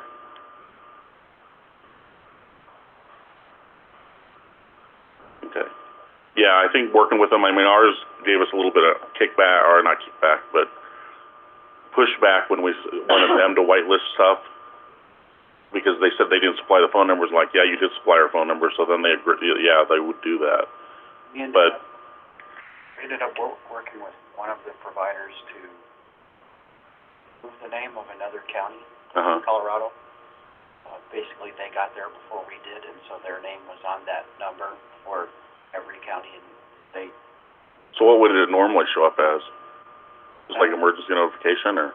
Yeah, it had started out with a couple of different terms that OnSol had provided for Code Red service. So we ended up reverting back to what OnSol was using, what they preferred, rather than have some other county's name show up on the caller ID for everyone. Was that for Code Red or for? Yeah. Yeah, when I get Code Red notifications, it just says Code Red. Code Red has an option where you can have your own phone number for caller ID, but not everyone uses it. That's where we were at. We were using the default that multiple counties share. Yeah, because we did a notification, and my notification system, my phone blocked our notification system. So that was definitely a concern. And then I know, kind of on the same term with robocalls, Kimberly's filed comments with the FCC, and I believe you still have. Do you guys have any comments or follow-up on that? So this is Kimberly. Filed comments, and I believe the reply comment period has passed as well. And nothing else has come of that docket at this time. Okay, thank you. And we've kind of already gone over coordinating with emergency managers. Yeah, the only thing I would add to that one, Carl, is I think one of the issues. So during the July 15th outage, they had me get on. They activated the EOC and they had me get on one of their conference bridges to talk about it. And I think the frustration that they had is that not all of the emergency managers had information about what was happening at their own PSAPs. So this is not something we can tell you, the best practices for necessarily, but we just wanted to encourage everyone at your PSAPs to work with your emergency managers to find out, if we're having a problem at the PSAP, is there a certain level of problem that we need to let the emergency manager know? When would they like to be notified of problems, so that if there is a statewide issue like this where they activate the EOC, the emergency managers will have some information as to whether or not their own PSAPs are being affected. I don't know what the right answer to that is, other than get with your own emergency managers and maybe have that conversation. And ours, do you have any thoughts? Ours is more, for us to handle the problem. If they need their assistance, they're more than willing to help whatever way. Mm-hmm. I think it was but they more also of don't want to be stepping on their toes. Yeah, I think it wasn't so much a matter of bringing them in to get in the way as just informing them so that they're aware of what's happening. Gives the emergency managers to have the PSAP phone number to also reach out and say what's going on. Right. So and that was part Kimberly. of the new EM manager, kind of, I think, because he's new, was trying to get too much information or going about it the wrong way. Kimberly, go ahead. Yeah, we've been tackling that conversation up here based on this situation because the state EM notified the local EMs and they were upset that they didn't know, but we didn't have an impact. We didn't have an outage. So we obviously get the outage reports from CenturyLink or the notifications and from other carriers, and it may or may not be a true impact. It may or may not be an outage that requires action and activity and press releases, etc. And so that balance that we've explained to our emergency managers is you may get information in your groups about impact widespread outage, but until there's a local confirmed outage in our community, they're not going to be notified unless they want to get on the same list we are and get all the notifications of these outages that may or may not have an impact. So I do encourage everyone to have that conversation internally, because amongst that group, they're definitely notifying and posting things on and chatting and thinking that there's an impact when there may or may not be one.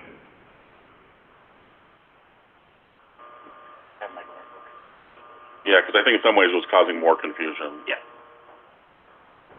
But I think they're also good to contact to have, especially if we need, to get politically involved or something like that and moving forward. Yeah, I think one of the issues too that came up during that was not knowing who was responsible or should be responsible for doing any sort of public notifications. So in some areas, the emergency manager did. They sent out over Twitter and Facebook telling people, if 911 may not be available right now, here's the non-emergency number. And then in other cases, it's the PSAP that does that, and I think that level of chaos was concerning to the State Emergency Operations Center. But I don't know that trying to impose any sort of one-size-fits-all approach to all of the counties is a good idea either. But I think it's the lesson. The best lesson learned out of it, I think, is simply get with your emergency manager and talk out these types of issues ahead of time, so that you have an agreement with them before it happens. Well, I think in some cases the EOC that does any WEA notices, I don't know if in other jurisdictions somebody else handles that, but right. And I'm not sure that every local entity has the ability to access WEA either. Sometimes it just has to go to the state. Okay. Next, 2019 recommended standards. That was also sent out on the agenda. So, where do I have it here? Commission rules require that once a year the task force will recommend to the commission a list of standards for it to consider when it is considering a proceeding that involves matters related to 911. Because these are recommended standards, it does not commit the commission to review these, but it gives them a list of standards that the task force thinks that the commission should look at when it's reviewing matters related to 911 or basic emergency service. Last year was the first year we had to do this under the new rules, so we're 1 year into it, and what the rule requires is that this be provided on an annual basis. I did go through and look for any rules that had been updated and updated the revision number and date on those, and then send it out to the task force for review. Last year, we got a lot of feedback from our Intrado members, who also got Christian Militu, I think. A lot of you know him from Intrado, who's been involved actually in the creation of a lot of these standards at NENA. So they were able to provide some insight as to which standards are actually applicable and which standards aren't, and was able to help me find the most recent version of those. I didn't get any feedback this time, so I don't know if that means that people just didn't get time to look at it, or if it was good, because I didn't change a lot from last year. I just updated the revision numbers, so I would ask if anybody has any feedback for me now. Otherwise, if we are good with this going to the commission, this could be included in the miscellaneous proceeding that the commissioners receive from the task force. We could go ahead and deliver this to the task force with your vote. So a lot of these standards are NENA standards. Does APCO have standards? APCO has standards, but they don't have. Their standards tend to focus on radio operations within the PSAP and radio standards rather than 911 technical standards. Do we have any ADIS standards we use? So the first edition of this, I did look at ADIS standards and included a couple, and then after talking with Intrado, they're like, that standard really has more to do with the wireless side. It doesn't have to do with the basic emergency service side. So we really focus these on the basic emergency service part, which NENA is really what the organization that focuses on that. Well, and my thought is these tend to be very technical. Correct. So maybe there's somebody technical at NENA that we ought to consult with on this. I mean, I wouldn't know from Adam and with anybody else, but. Well, Joe, to that point, I was going to say, if Christian's willing to review this again, Daryl, I think that guy is a walking encyclopedia of standards. So maybe ask for a special review just from him. Yeah, if he's willing to just take a quick look. I don't think that I know that not just NENA, but there's another group. IETF? No. deals with a lot of the standards, especially around FirstNet. They work with FirstNet closely. I can't remember it now, but I know they have continuous working groups, and so they may have had something new over the year. But I don't think Nina has been working on any in their working groups new standards, but Christian would be able to say pretty quickly. And I did there, so just to point out, there is one new one that I added. It's NG911 call processing metrics standard that was introduced.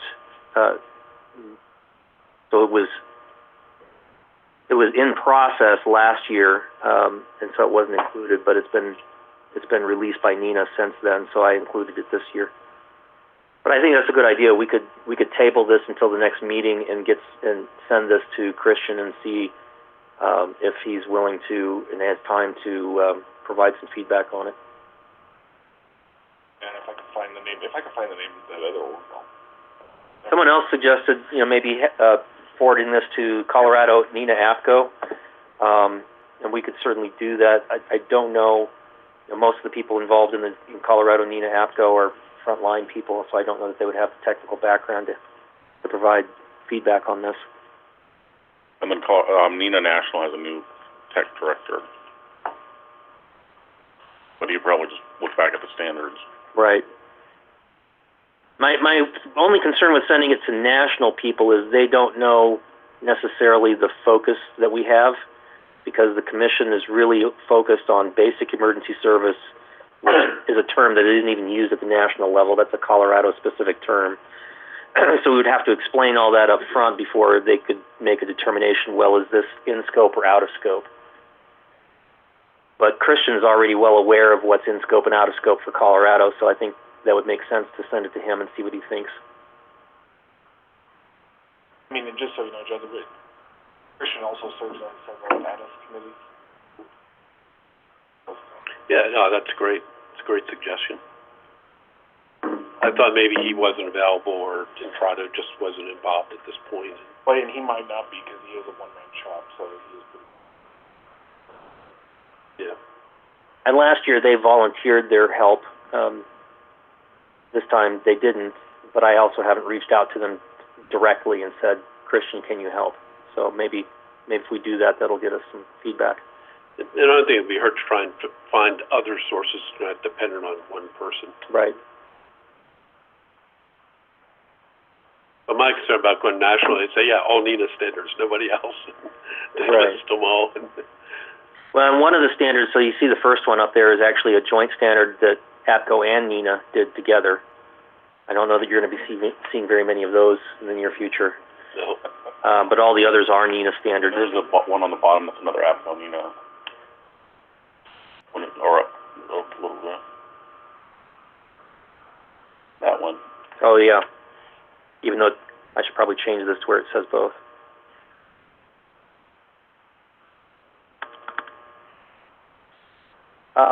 So why don't we do that? Instead of taking a vote today, how about we table this till the next meeting, and in the meantime, I'll reach out to Christian, and if anybody has any other suggestions of other people, like Joe said, we don't want to necessarily tie this all to one person. If anybody has any other suggestions for technical experts that we can reach out to, let me know, and I'll try to contact them. I think he was here. Did he leave? He had to take a call with us. I mean, he was the technical expert at the PUCU, so. Well, I would have to ask his new employer. He'll be back in a minute. Okay. We can reach out to him too. That's okay with you. He's my boss, so yes, absolutely. Right. Okay. Thank you. Anything on open discussion? There was one other item I had, item D there under new business. It probably got added after you printed out your agenda.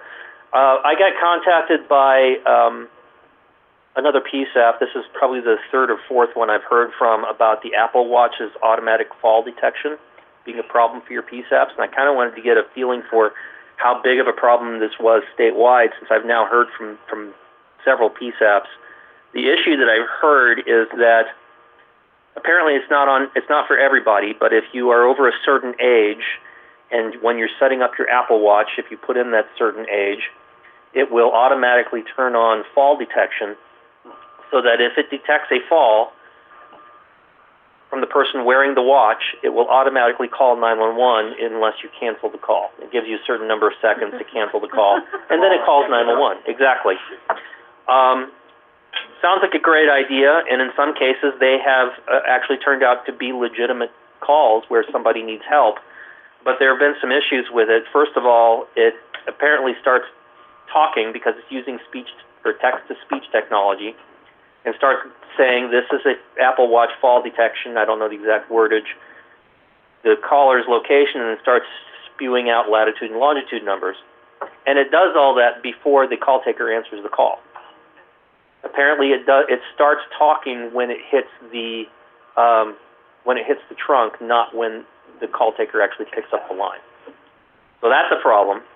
It does loop. It does loop. However, on the second and third time it talks, it lowers the volume so that if you want to try to talk to the person on the other end, you can do that.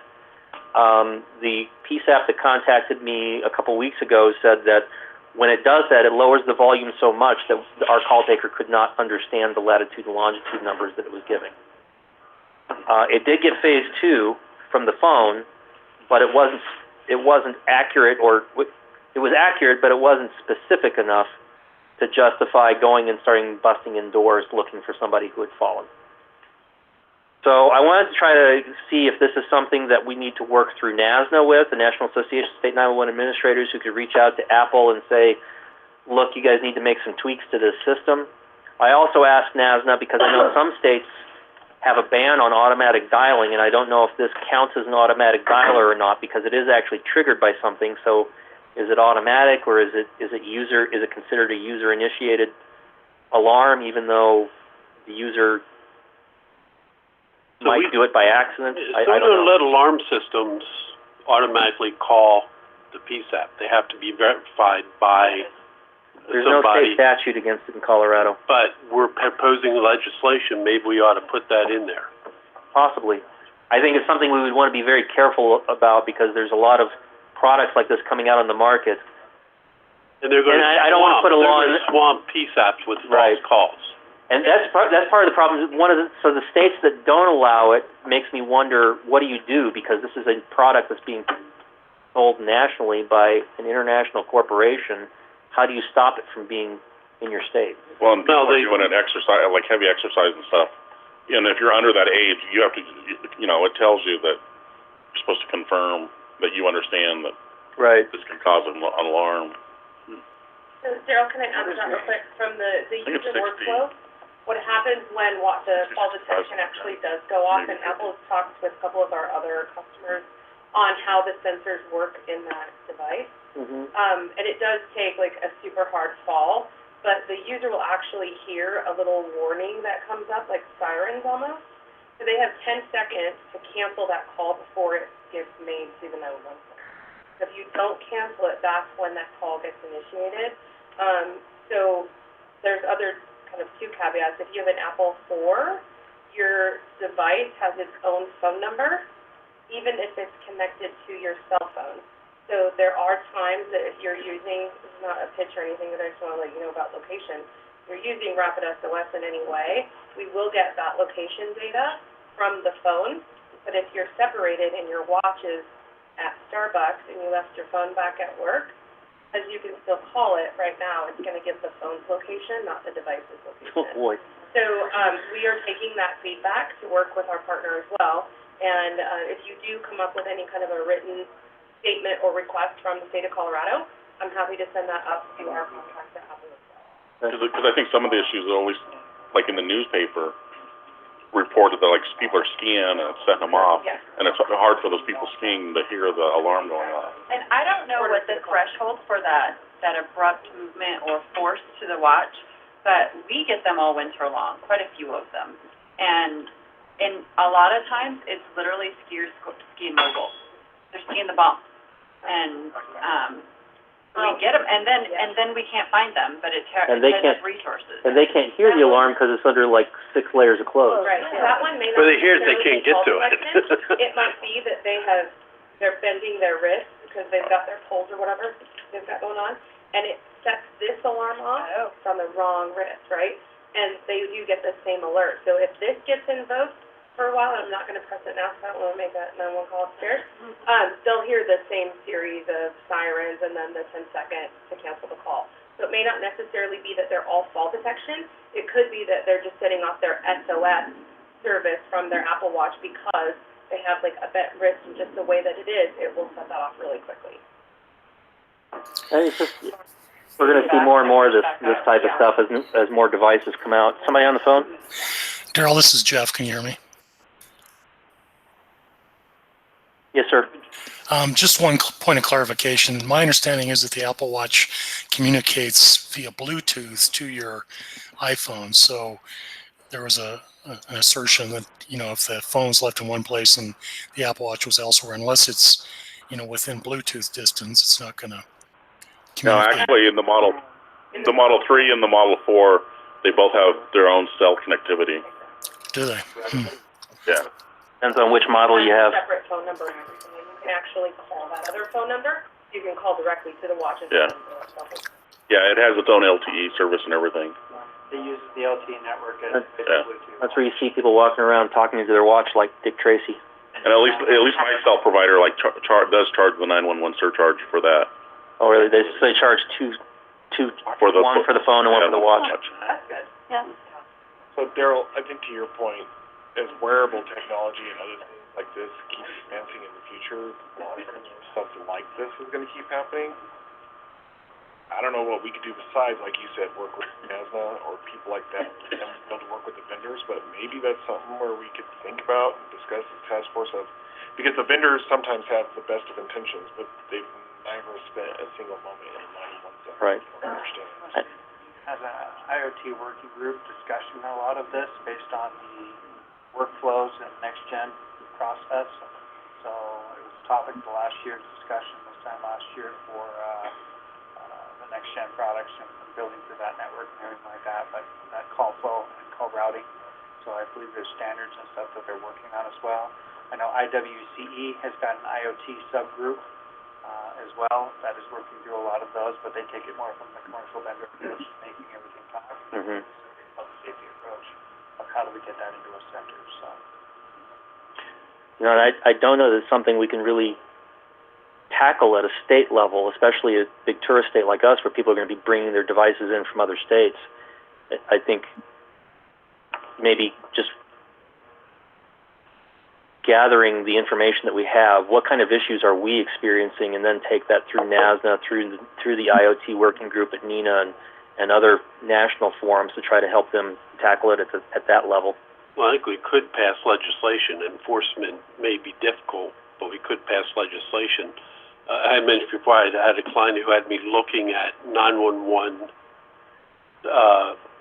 area apps, and there was this company they had, it's now defunct, but I can talk about it now, that if you were going on an internet dating date, before you got in a person's car or something, you would take a picture of them. And then if you didn't cancel a message by a certain time, you would have a picture of them and it would send to 911, wherever your phone happened to be. Then you're having a great time and you just forget to cancel that message. You're drunk, or whatever, yeah. And I said, this is a problem. Well, I think the only problem with legislation on that is that I think most legislators are loath to push legislation that's unenforceable. And if it's unenforceable, I don't know what good it does. I don't know, it's fully unenforceable. It may be difficult to enforce against some providers, but if you say you can't send automated alarms without first having, an individual hear them, confirm that there is, and maybe Apple would pass if they're saying, the person whose watch is saying the alarm has to confirm it. But I think we do need to start addressing this. And I think technology is getting better, and you'll see other stuff come out that somebody unconscious that may call to them. And are we blocking that? Yeah. Well, so for one of the things that I got called about a couple weeks ago, turned out to be a legitimate call. The guy collapsed in his house, and they were too late to help him. But if it had required him to confirm it on his watch before it called 911, they never would have got the call at all.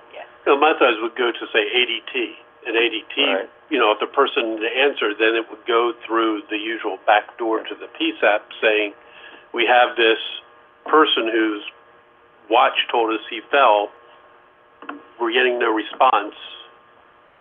Right. I don't particularly like that idea. Be like a subscription. So we've had failures in that exact presentation in my PSAP where people with a gentleman at one specific incident that comes to mind, he had some sort of ongoing medical condition and a monitoring device that they would call us, but he wouldn't be at that location. And ultimately we found him deceased several days later, and we were able to track back to several calls that were placed by the alarm monitoring system. And they, honestly, some of those employees, when they call the PSAP, they don't have good information, nor do they call in any sort of timely manner. We also have cases of alarm monitoring calling us several minutes after activation.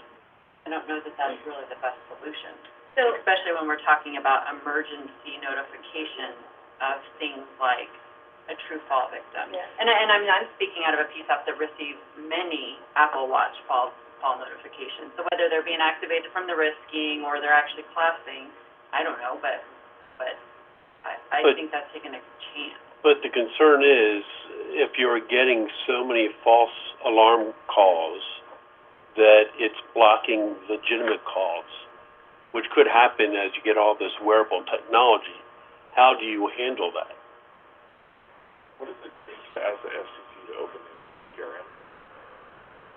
Well, I've filed several petitions for rulemaking, and they tend to sit on them. It doesn't take anything to ask them.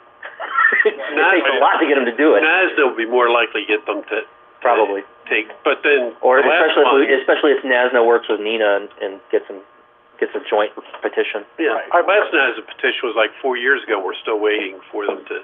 Or traditionally, the FCC has been extremely hesitant to issue any rules regarding how apps work.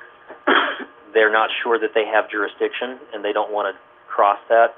They have had workshops to discuss it, but they've never issued any rules on how apps work. I have one thing to add. This is Tom Holman. At the Emerging Technologies Forum last year, this was a big topic.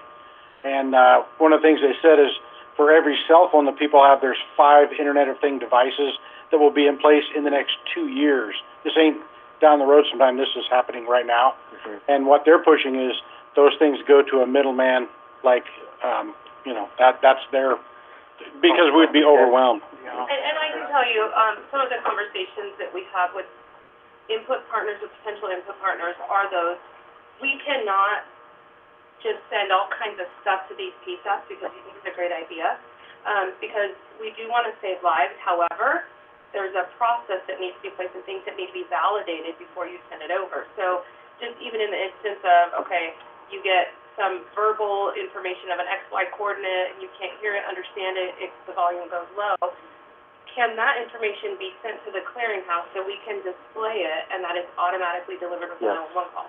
So if those are other requests that you guys would want, I'm telling you now, like, I would love to be your voice, not just because I'm a Colorado girl, but let's make it better for the call takers, for the supervisors, because you will take a chance if we try to make too many rules on what should and shouldn't or can and can't happen with the device. Somebody may have a legitimate need for emergency services, but let's deliver that data in a way that's going to be the most useful for that PSAP in the right time frame, right? So we'd be happy to receive any of that information, user-requested feedback, and engage our partners on some of the stuff that's out there. Well, I can say just, I think pretty much everyone would agree getting text to voice automated messages over the voice line is probably the least effective way to deliver the information. Which we built.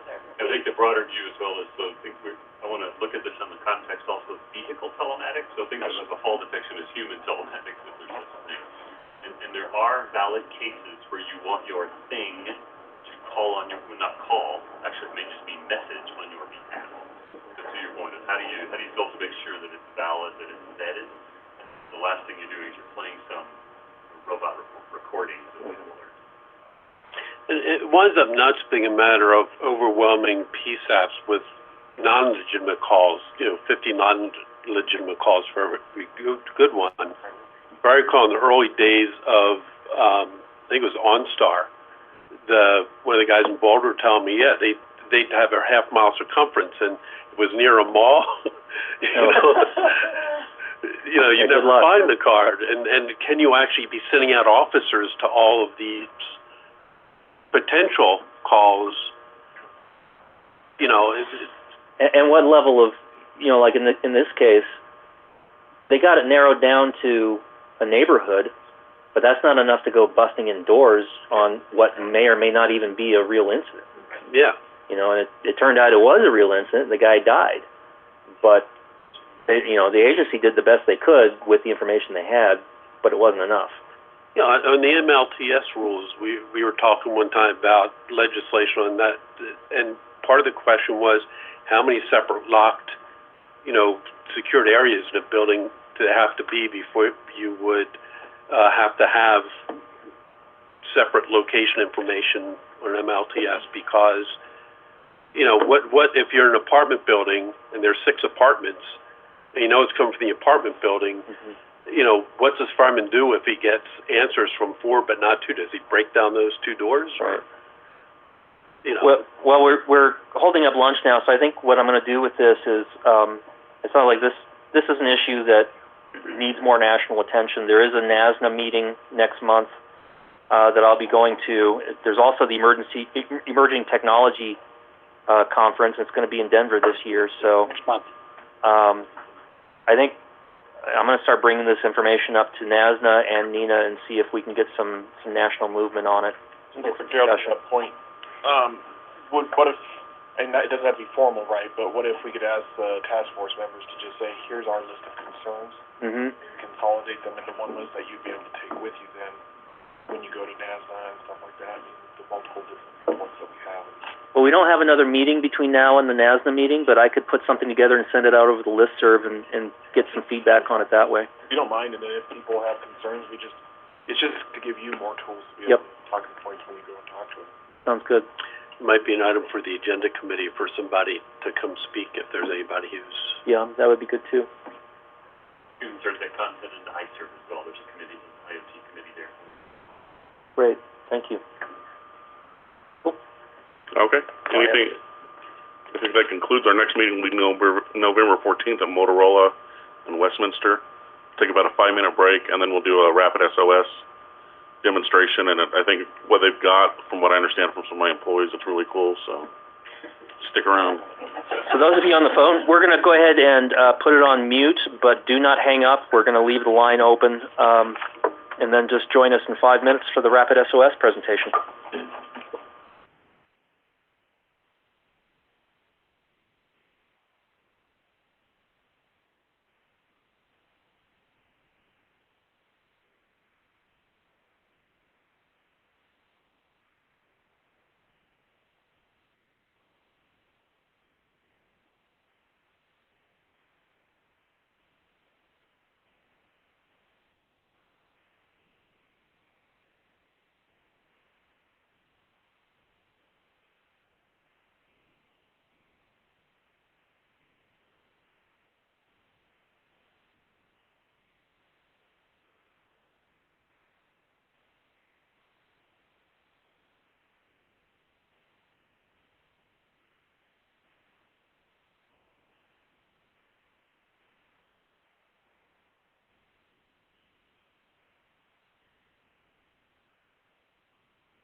Right. Well, yeah. Oh, there you go.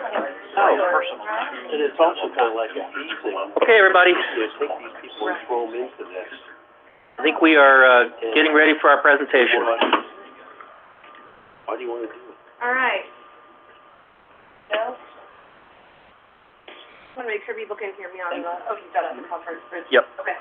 Hi guys, I'm Karen Marquez with Rapid SOS. Most of you all know me by now because I'm home in Colorado today. So with me, just really quickly, I've got two other team members, so just want them to do a quick introduction. So Tom, we'll have you go first. You know me as well, but Tom Guthrie, Vice President. Pleasure of having Karen as one of my and responsible for operations. All the customer and partner work, make all the stuff work. I'm Justin Ayers, Las Vegas, relatively new to the company, about 20 years in telecommunications. So public safety is not my first area of expertise, but the mission of this company is so fantastic, I had to come on board and just so grateful. So Karen said, get me up to speed and show me the ropes, and it's been really educational. Justin is going to be the new customer success manager for Colorado. So I'm still here, I'm always here. However, we need somebody to have a little bit more time and attention for you guys. So he will cover what we call the Rocky Mountain region. So you will have Justin's contact information very soon, and he's here doing some field training too. So I call it the best region. It is the best region, yeah. So we're going to talk a little bit about beyond location, what is coming up or what is new at Rapid SOS. So we know that we have fast and accurate location from enabled devices that we're receiving most of the time when that device has the capability of sending simultaneous voice and data. So I'm not going to get into all the stuff that we're already doing today. But I do want to give you an update on where we stand. So out of the 5,700 or so 911 centers across the country, we're now covering about 3,400 of them, which is about 87% of the population in the United States. So pretty big moves that we made, but it's amazing to have amazing customers just like y'all that are utilizing this and helping to save their lives or lives of their community members, helping to improve response times, and helping to improve call processing times as well by having that data available within the first few seconds of a 911 call. All right, so let's talk about Colorado and where we stand here. So we have most agencies in the state of Colorado utilizing Rapid SOS technology, and there are still some that are not or have the ability to because you have either Rapid SOS portal or your solution is enabled, but maybe you haven't gone live yet with your full integration. So right now we have about 72% active utilization in the state. So it's pretty good, but it's not Karen good. So we are going to work to improve Colorado because what is my goal obviously is to have home using this as much as possible and being the leader for the rest of the United States, not only in utilization, but also what you're doing and you guys being the leader in pilot testing and all that other fun stuff. So let's go into Let's give just a bit of context on level of coverage. So think it's not Karen good, and I apologize, I had to step out for my weekly call with a little company in the West Coast, the name of Apple. Perhaps you've heard of them. It's not Apple good either. Yeah. And think of the dynamic that we're in the mediator for is they have we refer to them lovingly as the privacy police. And they have information that is sent from their users' devices to us for your benefit. They don't like when it's not used. So the privacy police says, wait a minute, why are we giving all this information into the clearinghouse and you guys aren't using that? So that's part of the kind of the dance that we're playing and the mediation role that we're playing is showing that please, privacy folks, allow this information to be sent because it is saving lives. Let me show you how. We're constantly discussing impact. And I'm going to show how we measure utilization in a couple other slides too. So we'll talk about why we've been asking for shapefiles, what your existing geofence does for you, and all of that too. So just a super quick overview for folks that don't know, the Rapid SOS Clearinghouse is our service offering for IoT companies, those folks that we were just talking about, to provide life-saving data so that you can receive that in your 911 center. And that is a very secure and clear path to receive it from a number of companies, so you're not having to have, how many were we talking about last night? Like 20 different APIs into CAD and CPE and all that other stuff. Our partners currently, Apple, Google, Apple iOS 12 is the enabled device. Google or Android 4.0 or higher. None of that has changed. Also, for additional data, this is just a really quick review, is Uber. How many of you today are receiving Uber data? On the phone, some of them are, I know for sure, in the metro area. So Uber has a safety toolkit within their app when you're connected with a driver. Then you have the ability to click that safety shield in the bottom right corner. 911 assistance feature is the third option. When you click that, you are making a natively dialed 911 call. The 911 center still receives phase 1, phase 2 if available, right? But through the Rapid SOS portal, you can receive caller name, caller phone number, vehicle make, model, caller, license plate state. So we know the value of having all of that additional data right at the time that call is made. The only caveat there is, dependent on what kind of integration you have, is what kind of data you'll receive. But if you're using the web browser, Rapid SOS portal, you get all of that. Medical Alert. This is a company that we announced a partnership with some time ago, and we've released it. So Medical Alert is not the I've fallen and I can't get up necklaces. These are the bracelets or some sort of a device that you go on and purchase through the Medical Alert Foundation. There are two different companies, similar names. Medical Alert Foundation, you create your customer profile, and those bracelets that someone wears would have medical information, whatever they provide. And we have the ability to receive that info on a 911 call if it is attached to that phone number, or the ability to query the Medical Alert Foundation using the identification number of that device in an emergency. So we can go through some other formal training if y'all have questions, but there is a Medical Alert and Uber training module in the training center. If you need access to that, we will get that to you as well. Two ways, obviously, for telecommunicators to access data. We have the Rapid SOS portal. They used to be called Rapid Light, rebranding, new name, Species. It's going to be receiving a lot of really cool stuff. And integration. So CallWorks, Solacom, Zetron, Vesta, you name it. If you have a call handling system that has the ability to receive the Rapid SOS integration, we can integrate directly into that platform, as well as CAD, mapping, and other solutions. So if you have really smart engineering kind of people, you could potentially even do a custom integration and have it look and work the way that you want it to. So this video is going to go through just a little bit about the experience with Rapid SOS portal, as long as it plays correctly. So let me click here. And it's maybe not. Stand by. I might have hit the home button. Am I? My old dispatcher is coming out. Am I? Captions were nice, but now we can see more of the screen. Okay. Let's see if I can play this now.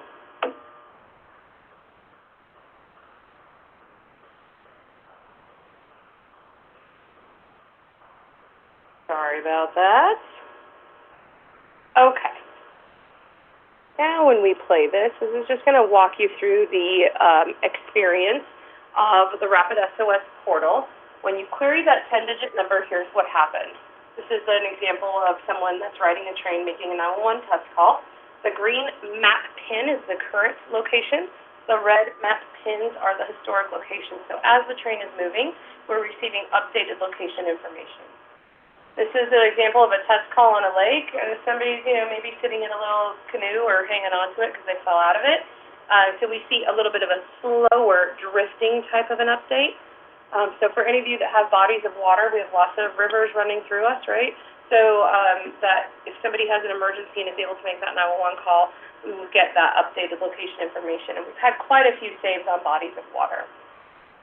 Medical Alert information through the Rapid SOS portal is displayed in the Additional Information tab by the words Medical Alert. It's the green information here in the middle. What you'd see is an identification number and profile information. And then when Uber data is available, you'll see the red bell and the red check mark. So that tells you that something's there. Click on it to read it, review it. This is just an example of an Uber test call out in Athens, Georgia, so that you can see in a live test call while people were in that vehicle driving around, Uber data was available as well as location and updates. And other cool things will happen here in just a second. I have a question on the Uber. Is Yes. that available everywhere Uber is, or is it only certain? It is available everywhere Uber is. We just work with you once we have your shapefile to have Uber enable that for your agency to receive that data. A couple of cool things. So for utilization, most of the telecommunicators, when they query the number, they don't know about these awesome features like satellite view and street view. So when you go back to your centers, go and play with the system, because the big thing about street view is that our map pins now display on street view, which didn't really before. So if you can go into that street view and help use that Google imagery as a tool to ask that next question or guide you in that next question, it helps to navigate, like, where might that person be? What other things could they possibly be seeing? Is there a railroad track there? Now, Google imagery may or may not have been updated, so it is a guide, right? It's not real time. Exact. Your GIS data will probably be better, depending on where you are and how often you update. But having that map pin on Street View is really awesome. So don't forget about these tools that are in this system, because it really has helped people literally walk the street with a caller to be able to find them and accurately locate them. Hey, Karen, this is Kimberly. Can I ask a quick question? Yeah. So on those pins, the two colors you have, the green and the red, it's great if you're in a street view like that, but in our mountain terrain, or when we've tried to use it for any area where you have a lot of foliage, it's very difficult to see the green. And I'm wondering if RapidSOS has received that feedback before, and if you're considering a color change on that green icon. Actually, yes, we have, for a different reason, though, and we're working through that and have done some testing with folks that are colorblind, because red and green is usually seen as the same color for colorblind folks. So it is in our roadmap. I don't know what this change is going to look like or the experience will be, but yes, absolutely. So one of the things you'll see, too, if you're on satellite view and you see businesses or a medical facility, it may have a Google map pin that is displayed green or red. And so that was some of the initial feedback, that it was confusing to understand if it was RapidSOS location or Google information. So yes, Kimberly, thank you for asking that question, and we are looking into changing some of those colors. Different shapes and colors, maybe? I think for now the map pin will remain the teardrop, but data is going to be displayed kind of in black and white icons. So, okay. The additional information tab is where you're going to see caller info, medical alert info, Uber info, and as we bring new data content online, I'm going to let that just play and not talk about it yet. As we bring new content online, it's going to be displayed in the same areas all the time. Why is that? Because we have to work off of muscle memory, right? We need to understand where our eyes are going to get the information, regardless of who's providing that data. So we want to make sure that when we're bringing additional data in, it is done in a consistent fashion, because y'all don't care and your telecommunicators don't care if it's coming from a connected car company, an alarm company, a medical device company, or anything else. They care that the information is where they know to look for it. So those are just some things that we're working on as we bring additional data in. But make sure that your folks are clicking on that tab to understand what that layout looks like. I can even give you a test number if you want, or test with your own devices. Play with the system as much as possible so it becomes part of that workflow, that everyday usage and workflow. A couple of success stories just that I wanted to highlight and mention here. When you get a 911 open line and somebody has a blood-curdling scream and you think that they're dying, as telecommunicators in our head, we start to make the worst of that situation, right? And we're already picturing how somebody's being murdered and all of these horrible things, and our anxiety level raises. You guys were talking a little bit about your PTSD work. The benefit of having some of these images and understanding the location of that call can really help to go, oh, hey, this 911 open line where somebody was screaming looks like they were on a roller coaster. Maybe I can bring it down a notch. They're not getting murdered. This is a real call. They're not getting murdered, and we're hoping that that helps also to just decrease the anxiety level of that telecommunicator, because more data doesn't necessarily need to be a bad thing, but it can help paint a better picture or a more clear picture so that we're not painting all those bad images in our own mind. So Another image here from another one of our customers. It's going to pop up in just a second. And why I love satellite view and street view so much. Imagine there being a medical emergency and your map pin displays at Home Depot. And you're getting that call and somebody has fallen and you know they're having chest pains and maybe they're unresponsive at this time. Perhaps we know the location of the caller being inside of the Home Depot because Google had that data. And now we know where our AEDs are located. Having that information so much quicker is going to help improve everyone's experience throughout that public safety response. Get the pads on that caller, on that victim or patient much quicker, and hopefully save their life. And I think that every single one of us, whether we're a telecommunicator, a dispatcher, supervisor, manager, IT, whatever, we want to be part of the solution to save someone's life. So it's really, really important to open our minds up to all of the different capabilities that it has by today, just simply putting in a 10-digit phone number into an application that's hopefully logged in every position every day and used by everyone. I'm going to go to the next slide real quick. So let's talk a little bit about that utilization and understanding what it means. We have asked you when you signed up for Rapid SOS Access to give us a geofence. So if you did it online, you drew a square or a rectangle as close as you could, and that's kind of what we have approved for you, right?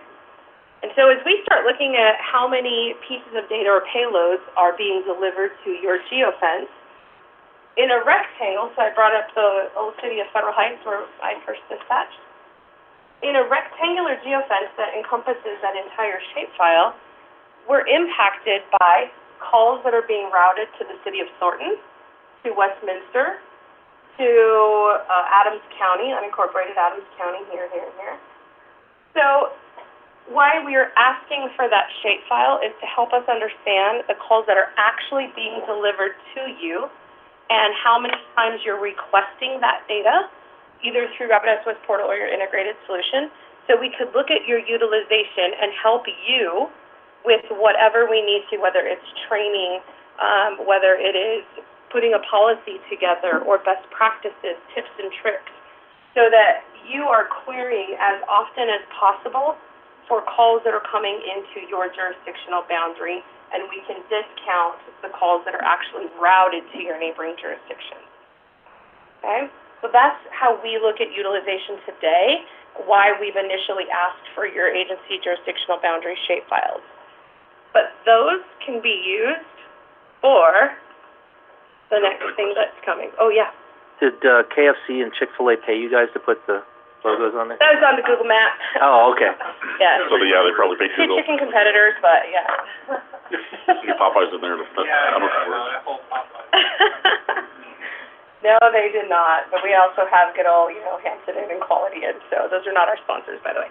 I put this other information in there. If you have not yet sent or submitted your shapefile, you can do so by just uploading it to our website, or you can email that to me and we'll get that processed so that we can have a better picture.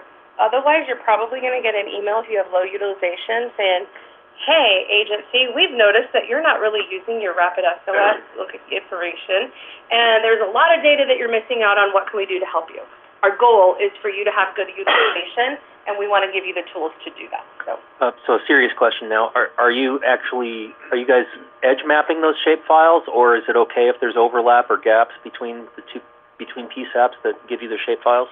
So if there are gaps, holes, or like we were talking this morning where you have two different jurisdictions that don't necessarily touch each other, we want the shape file for both of them and not having overlapping. We want them to, I'm using this word right, we want them to snap together, right? No gaps, no overlap. There you go. I love how he words stuff. Okay. So no gaps, no overlaps. And we're going to use this for something else in a little bit. But we also want you to start operationalizing your solutions, and that starts with training. So I'm here to let you know that we have many a training resource available for you, whether you want to do your own training with our online resources through the Training Center, PDF documents, other bulletins that some other customers have made as templates, But we want you to do those trainings. We also host webinars quite often through different either integrated products or through Rapid SOS portal. We have a YouTube channel. We've got some training with Tracy videos on there. And then we can also do a combination of some in-person training. And so we're going to get Justin tooled up to do some of that in-person training as well. And I did a session last night here for Garfield County, and I'm doing another one this afternoon. So we can do in-person training as well. Or on a web hangout. If you have some telecommunicators you want to throw on a call with us, we're happy to do that as well. But again, the goal is let's get those questions answered to them, and let's feed this information to them as well. Help them to understand how that technology location works when they may not receive data. So if we've taught you, make sure that you're passing that information down to them because they have lots of questions all the time. And then we will periodically add new training models for new data sources into the Rapid SOS Training Center. A couple other things is standard operating procedures. Put some sort of a procedure or policy in place, even if it's just have your telecommunicator logged in every shift and querying as often as possible. We would love to say every call, and sometimes we do, query every call. But I also know realistically how that's going to work, and that is something that's really hard as a QA person to go back and score them on, right? So query as often as possible, even VoIP calls, landline, because Medic Alert may be tied to a landline phone number or a VoIP phone number, not just a wireless. That also gets your folks into the habit of querying for everything, and it's not going to be forever. Give it a little teaser. It's not going to be forever. Good. Get them into the process now. Because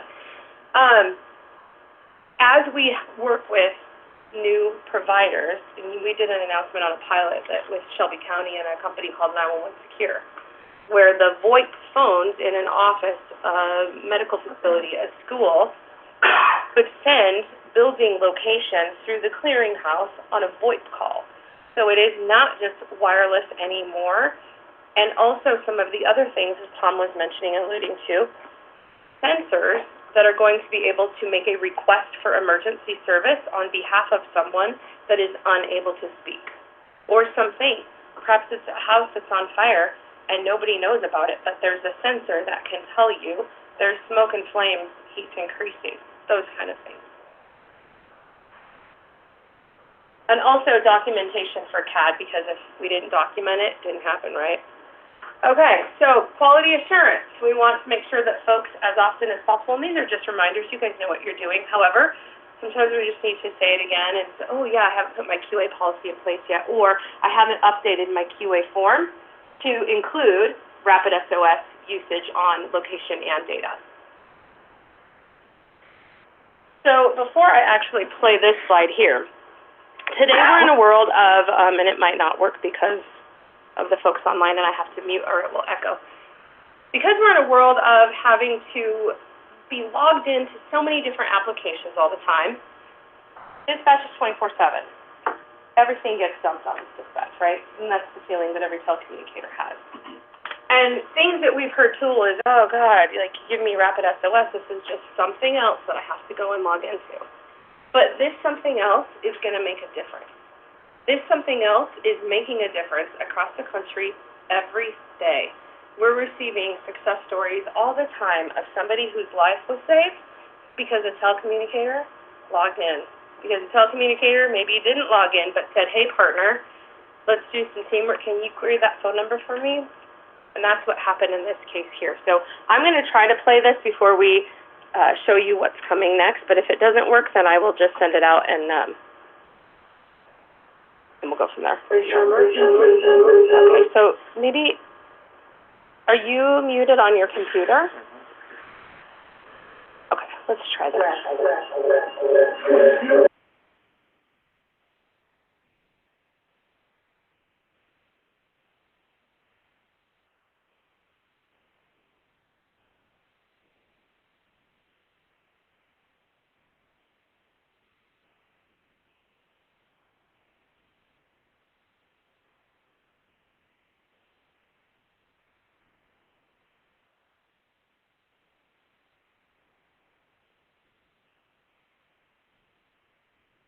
after this.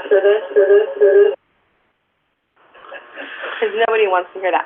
I'll send this video out. It's really powerful. I recommend not only that you watch it, share it with your peers, share it with the directors, share it with the managers, share it with your telecommunicators. Because when they question why they have to log in every day, when they question why they're being asked to query every call, when they're annoyed by having you ask them, oh, I noticed you're not logged into Rapid SOS, so I need you to go ahead and log in real quick. I want them to remember this because they can be that next telecommunicator that's helping someone and saving somebody's life. So I will send that out to you, I promise. So what's next? Lots of things. Lots and lots of things. But the most exciting thing is something called Jurisdiction View. Jurisdiction View is going to be released later this fall, I will say. We do have some pilot testing going on with 15 agencies across the country. 2 of them here in the good old state of Colorado. One is City of Thornton, and then the lead agency is Larimer County. So Kimberly, feel free to unmute your mic and share any successes that you have with Jurisdiction View if you like. But essentially what we're doing is this is going to be a free update to your existing Rapid SOS portal. As those calls start coming into your jurisdictional boundary shapefile, this is another reason why we need it, because we can only push to the area where you actually receive calls and respond to. We can't push outside of your jurisdiction. But you'll still be able to query those, okay? But we're going to push here. So as those calls come into your center and they have data available, you're going to start seeing these map pins pop up on Jurisdiction View. If they're driving around, moving around, you're going to see those map pins also moving. Phone number for the caller is going to be in the all calls queue over on the left-hand side. And I'm going to show you the workflow because Tom's going to close his ears real quick. We have a customer in Tennessee who has given me permission. He's like, show this to people. You have my permission to be logged in and show our real site live calls. So let me just go there, and I'm still sharing the screen. This is Shelby County, Tennessee, Memphis area, right? So I logged in earlier, and what we're seeing here is that we've got calls over on the left-hand side in the call queue with map pins. The calls are going to be present, or the phone numbers are going to be present for either 50 calls or 30 minutes, whichever comes first. When that 51st call comes in, if you're a supervision center, the oldest one's going to drop off, and you'll see that map pin disappear. Or after 30 minutes of inactivity, it will disappear from that screen. That doesn't mean that you're getting updated location after the caller has disconnected for 30 minutes. You will not get that. But the information's there a little bit longer, so after you've already responded to that scene, officers are always asking updated information, right? Or, can you tell me where they were when they made that call? You would at least have a little bit more information to go on. Okay? Other workflows. If I hover over the phone number, it will turn the correlating map pin a lighter shade of blue and that phone number, so I can see the relationship between the two. And let's say that I have 50 calls and there's this really long scroll bar. I don't have time for that, Karen, because I'm really busy. You have the phone number, either in CAD, or you've answered that call, you have it in CPE. Type in a combination of whatever, the prefix, the area code, or the last 4 digits. And what will happen, actually 70, is that it will automatically start to filter down for you the relevant result so that you can click and select and view here the call that you're wanting to dig into. And it works just like Rapid SOS Portal does today. Estimated address, latitude, longitude, uncertainty, radius, street view, satellite, additional data. So let's talk about why this is important and why this is really going to benefit you. Number one, we don't have to query. Daryl was shaking his head. He's like, for how long? That's going to change for agencies that want to receive this. Huge benefit for the telecommunicator. Situational awareness. If you have an accident, you have an active incident, some sort of a large-scale event, and you start seeing a bunch of map pins show up in a cluster in an area, that's telling you that something's going on. Pretty cool stuff. That's going to pop up before your phones ring because we're receiving that data faster than it hits your CPE. So you're going to know, okay, time to sit up, something's coming, get your hands on the keyboard. Hey, you don't take a break, I'm going to need you out here on the floor. Mm-hmm.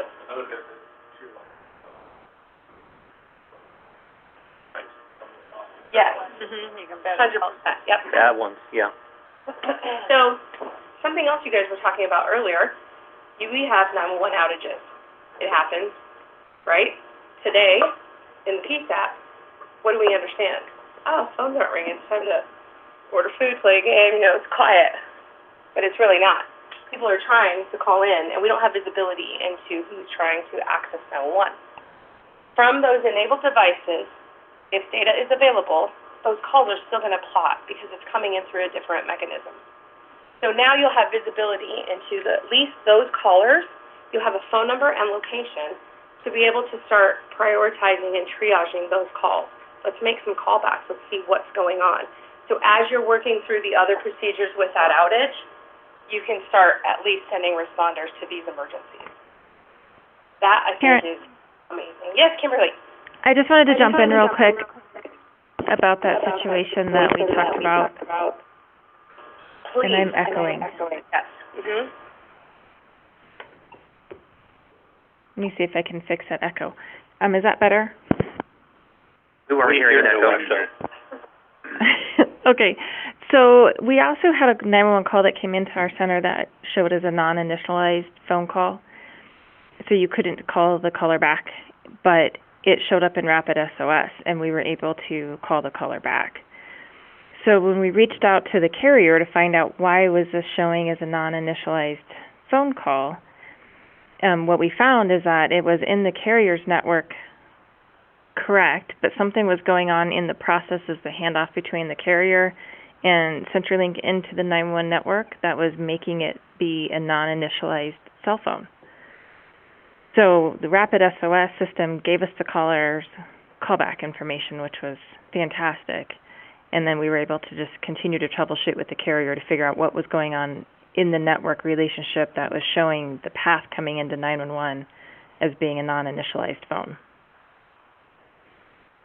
Thank you, Kimberly, for sharing that.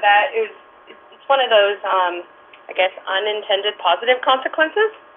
And Kimberly and I have talked because when I was at Westminster, we'd experienced this on a few occasions where it did come in as a non-initialized phone, and we didn't know why, but when we asked the caller, like, hey, you're calling in, but on a phone that can only dial 911, they're like, no, we have a full data plan.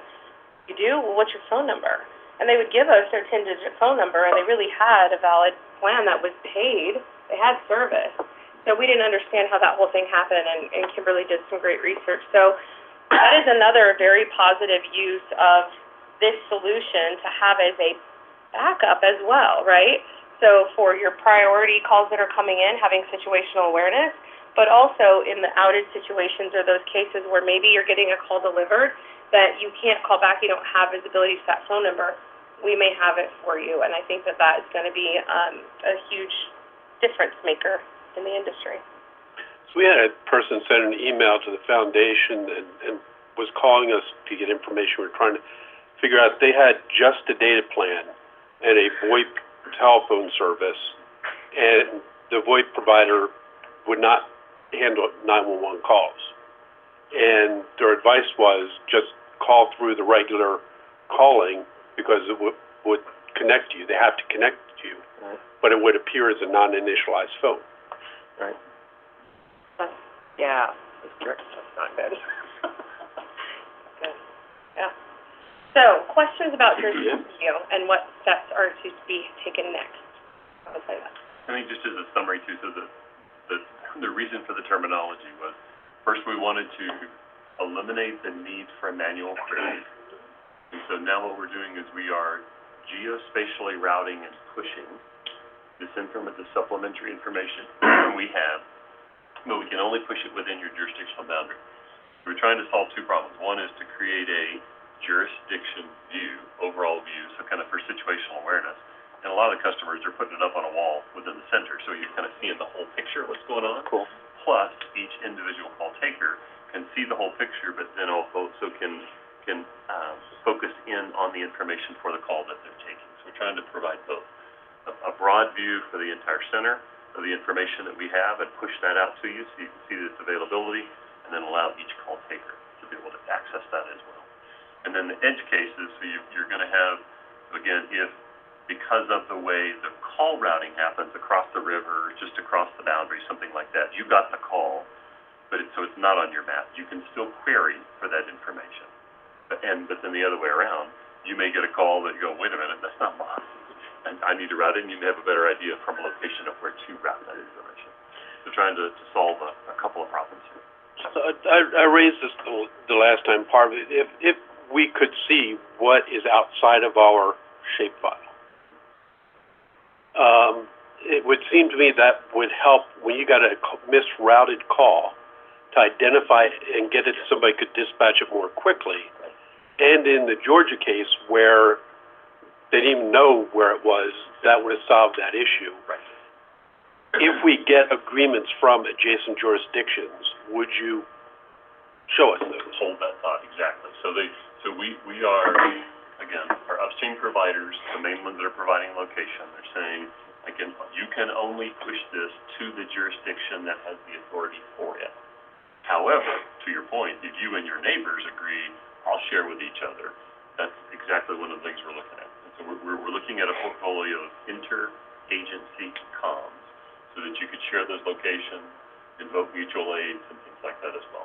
So that's actually one of the next big steps we're going to be looking at is not just data from the outside world to you, but data from each other shared within this context. But even with this, if you manually enter, you'll be able to see the phone outside your jurisdiction. Right, because what we registered upstream is the rectangle, and then it's expanded 10 miles. Because you want to be, if you got somebody coming in and out, or it's just across the border, you can still query to get the data. It's just we're restricted to only push to you what we've determined is within your jurisdictional shapefile. When you query it, it won't show the actual location. It'll just tell you. It's just as opposed to us pushing the information before you interact with it, you'd have to query to get it. So if it's just outside that border, you can query and get exactly the same. Still show you'll get a green pin. You will. Green or red pin, depending on your same They information. have, there's far more information than they thought. What I get from my dispatchers is, well, they don't query as often as we'd like, even though that is our procedure, that they query every wireless call at this point. That's our policy, but they don't.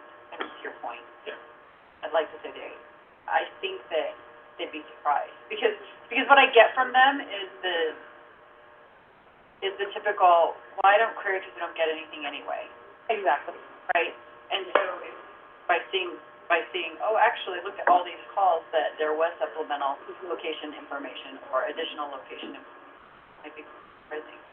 So your beta sites, have you got that feedback? Yes, we actually have. Because you're right, like in most cases, you tell them to query every call, and they're like, well, every time I go to use it, it doesn't work. Well, hey, here's how many times have you queried it? Oh, 3 times in 1,700 calls this week? You're probably not going to see too much data because of those edge cases. So I think this is, yes, that huge benefit, but what we need to make sure that they're doing is also hovering, clicking, and looking a little bit deeper, not just assuming that, oh, okay, they told me location, I'm good to go. Because what happens? People don't always tell you the truth where they are. They may not necessarily be 100% sure that that is where they are. You know, back in the testing days of last year, we had a gentleman who got confused by Fresh Market and City Market, or Whole Foods or something like that, and so he was really sure that he was at Fresh Market and he wasn't. So in a panicked mode, people are going to be confused. We can help guide them a little bit by having that information available. And not just for dispatch or for telecommunicators, for your call takers. Your dispatchers can be logged into this too, because as they have aired that call to police or fire, those guys are getting on the radio every few seconds asking for more information and updates. So if that caller is moving, they're driving on the highway trying to get to the hospital, we can help them and help our responders understand where they are, try to make a stop, or at least, hey, I see that you're driving to the hospital, here's the cross streets because I'm following you, and I can get you there quickly so that they're not confused. So there are a lot of benefits, but it does take somebody just going, hey, I just need to, look at this data. I need to zoom in. I need to go to Street View. Part of it is just impact. Absolutely. How often do you get a hit on NCIC? But when you do, it's kind of important, and to think it's the same thing here. Even if it's 1 in 10, the impact is impactful. Absolutely, and I think that was my point, is that it might be quite surprising to the telecommunicators and the dispatchers who are a little, and I don't want to say reluctant, but particularly when they're a little busier, just one more step. Because right now we don't have an integrated solution.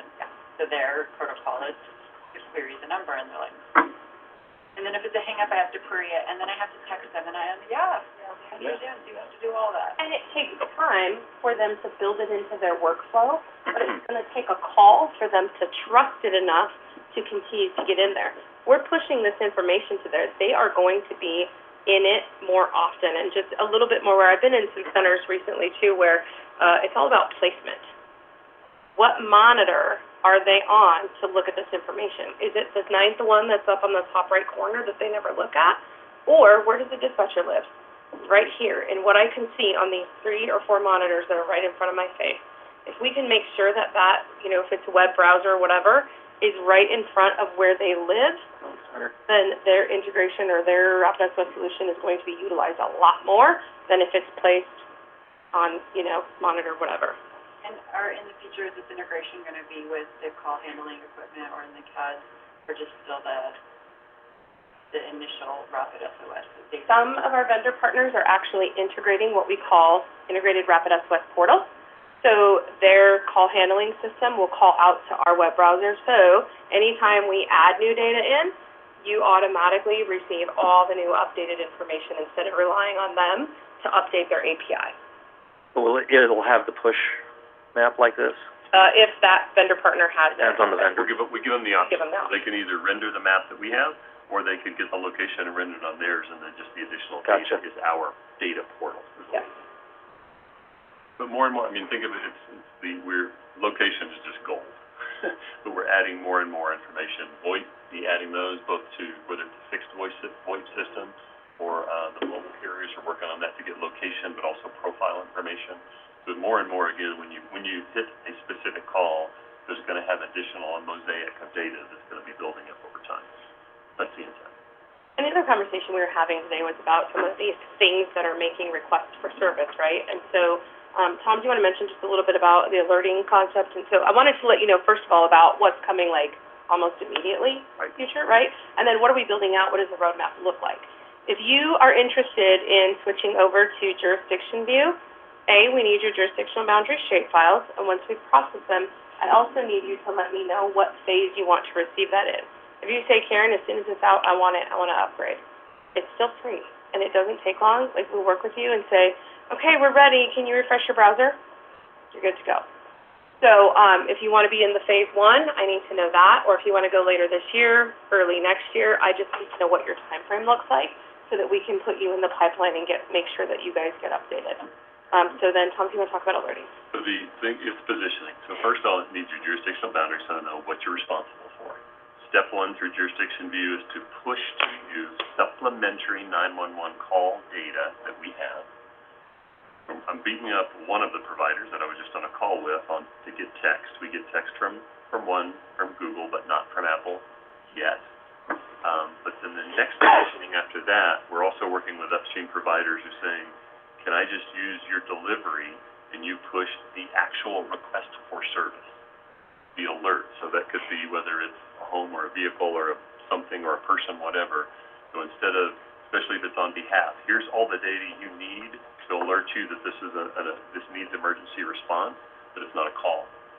So initially we're going to push the information to supplement a 911 call, but the next positioning is also to provide you with an emergency service request as an alert, because it probably came from a thing, because people call, things send data, and that's what we're positioning to facilitate, is to do complete geospatial routing to whichever puzzle piece on the map that you own. And then we're also talking about having some statewide view. So obviously we can't show all the 911 data, but what's kind of happening in my state for emergency management, maybe statewide coordination, or for some of those backups, redundancies. We've got people that are evacuating areas. I want to look into a state view of what's happening so I can have just more situational awareness of what's going on in my state, in my region, in my territory. So there's some really cool things that are coming down the pipe now. So the only concern I ever came up with when you guys rolled out Rapid Light was the fact that you had to manually query, and this is a huge step forward. I mean, just thinking about it from the point of view of a call taker handling these calls, not having to manually query each call that comes in is a big improvement. And I would just say, this is Kimberly from our PSAPs. They went from having Rapid SOS and kind of thinking about putting in that phone number to querying it if they needed to, versus using it on every call and referencing it on every call now. So just that simple change of not having to enter in that phone number made that big of a difference on it being a tool they use on every call. I'll tell you guys, like, the best feeling ever is when we get an email or a text message or a Facebook post from an agency that shares with us their life-saving story. And it is powerful. Like, I hadn't cried for probably 22 years until I started reading some of these stories. And maybe it's just that I was kind of cold for a while, but like now I'm reading, I'm like, oh my God, wow, I can't believe that this is something that we get to do with you. We get to do this in partnership with all of you. And it is our goal and mission to help you and empower you guys to save lives in your community and help improve that workflow for your telecommunicators. So, I just thank you guys for being awesome customers anyway and trusting us, trusting me over the last several years, but also just partnering with us to provide this service for your communities. Of the 72% of Colorado, is that by PSAP or by area? Agency. By agency? And population. Yeah. Oh, and population. Yeah. Gotcha. They would like to be technically, but they're not really yet. So, from an legal standpoint, There's a couple, because the statewide rolled out CPE as part of their EZNet. That's the right. entire state Northeast. got the capability all at once. Maine? Their state size is about, Rhode Island. their state size. 145 PSAPs had it. Of the 72% that you have in Colorado, do you have any sense as to how much of that is Rapid Light versus integrated solutions? I can tell you majority of it is Rapid SOS Portal. Okay. I looked at the percentages the other day. It's probably over 56% that's going to be Rapid SOS Portal. Some have integrations and some are enabled because they are purchasing or upgrading their equipment and they are getting ready to go live on integrations. So whether it's CAD or CPE, so replacement cycle. How far through the call routing process does the call have to get before you identify it and send data? As soon as that little button is poked to say call and the 911's hit, it comes to the clearinghouse, we're sending it. The PSAP gets it even if the call is blocked or there's an outage? Yes. It's in a different path. Data sent from the handset through Apple or Google to us, and then we push it. And when we were testing it, you could actually see, like driving down the interstate doing it, but you could actually see where the initial call was made, and then you went, several dots before the dispatcher, it actually rang and picked up. We did that just walking in Montrose, too. So when we first rolled out, at that point, Light, the portal, I got a lot of pushback from the dispatchers. Same thing. One more step, right? More thing to do. I was like, watch this. So I just went for a walk and call them, and they said they could see it before they picked me up. And that's just because it's hitting your system direct without having to first go through the selective router and put your CPE in the back room. Well, it's built into the OS now, right? Mm-hmm. Yes. So it's a data path. As soon as you hit send, it pops into our clearinghouse and we push it. What if the caller is in an area where they may have, say they're roaming and they have voice but not data service? Do you guys still get anything then? Gotta have the data path. Okay. There are lots of areas of Colorado like that. Mm-hmm. You got cases where their subscription doesn't have it. Cases where the device and the technology of the network doesn't support it. simultaneous voice and data, and you got a few edge cases when it goes into emergency callback mode. When you dial 911, it actually switches to a different mode. In fact, sometimes you'll pop from 4G to 3 and go voice only and drop data in order to press the voice call. So there's edge cases, but it's getting better. Is that something that Rapid SOS is working with the carriers on, so they can configure their networks not to do that sort of thing? The best success we've had is when our customers address that with the carrier. Yeah. CDMA, underlying, yeah, so was very good GSM supports simultaneous voice and data. CDMA only does if the connection that you have is voice over LTE, which takes the one data path and splits it into voice and data. And then it can deliver it. The other thing with those devices that are in emergency mode, when that caller disconnects, I always recommend query that phone number again after a few seconds, because once emergency mode is released, that data may still be able to be received in the clearinghouse, so that even after they've hung up, we at least get their last known location. And that could be huge in a case where somebody is suicidal, hung up, or whatever. So in Boulder, they have a Hmong population, which is from somewhere in Cambodia or someplace. When I first got this, how do you know when a Hmong calls you instead of a Vietnamese or a Chinese? And do you have any way of identifying that? And then is there a way that can be tied in to language lines so that you get both people in the line at once and don't have that delay? First language is one of the main data points we've fed back both to Apple and Google to provide. So you do exactly that. So, and especially you think of in San Francisco or some areas where you don't know what dialect it is. You'll be able to route it to the correct language line. Could even be English, but you wouldn't recognize. So it's sending the data of what their phones, what language their phones set to? It. Correct. So again, when we look at the additional data world that you can enter within a profile onto your own device. So we're working with the manufacturers to say, is there certain information from that profile that you could also provide to public safety when they download one? So yeah, that's one of the next ones we're pushing on is what's the list? What's my next? What are the next 5 things I'd like to get from you, Apple and Google?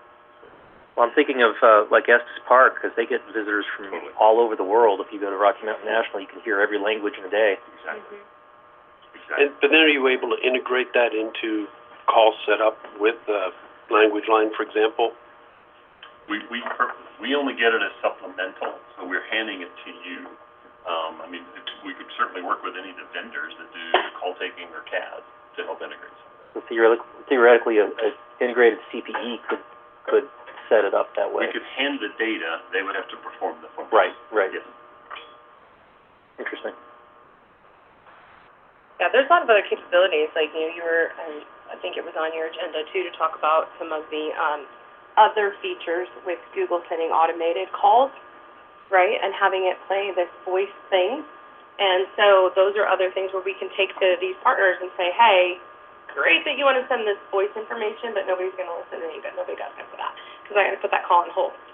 Give me that data in the text format so we can deliver that to the 911 center. That's going to be way more powerful for them. So all of that information we'll take. And Maricopa actually reached back out to Google on that specific announcement that was made. And so they're raising that issue, but we'll also take it and push on our side too and see what we can do. Any other questions? Thank you. Always interesting. Forget, let me know. Thank you.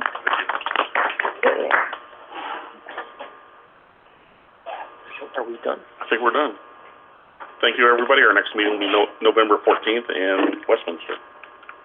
Have a good day. Thank you.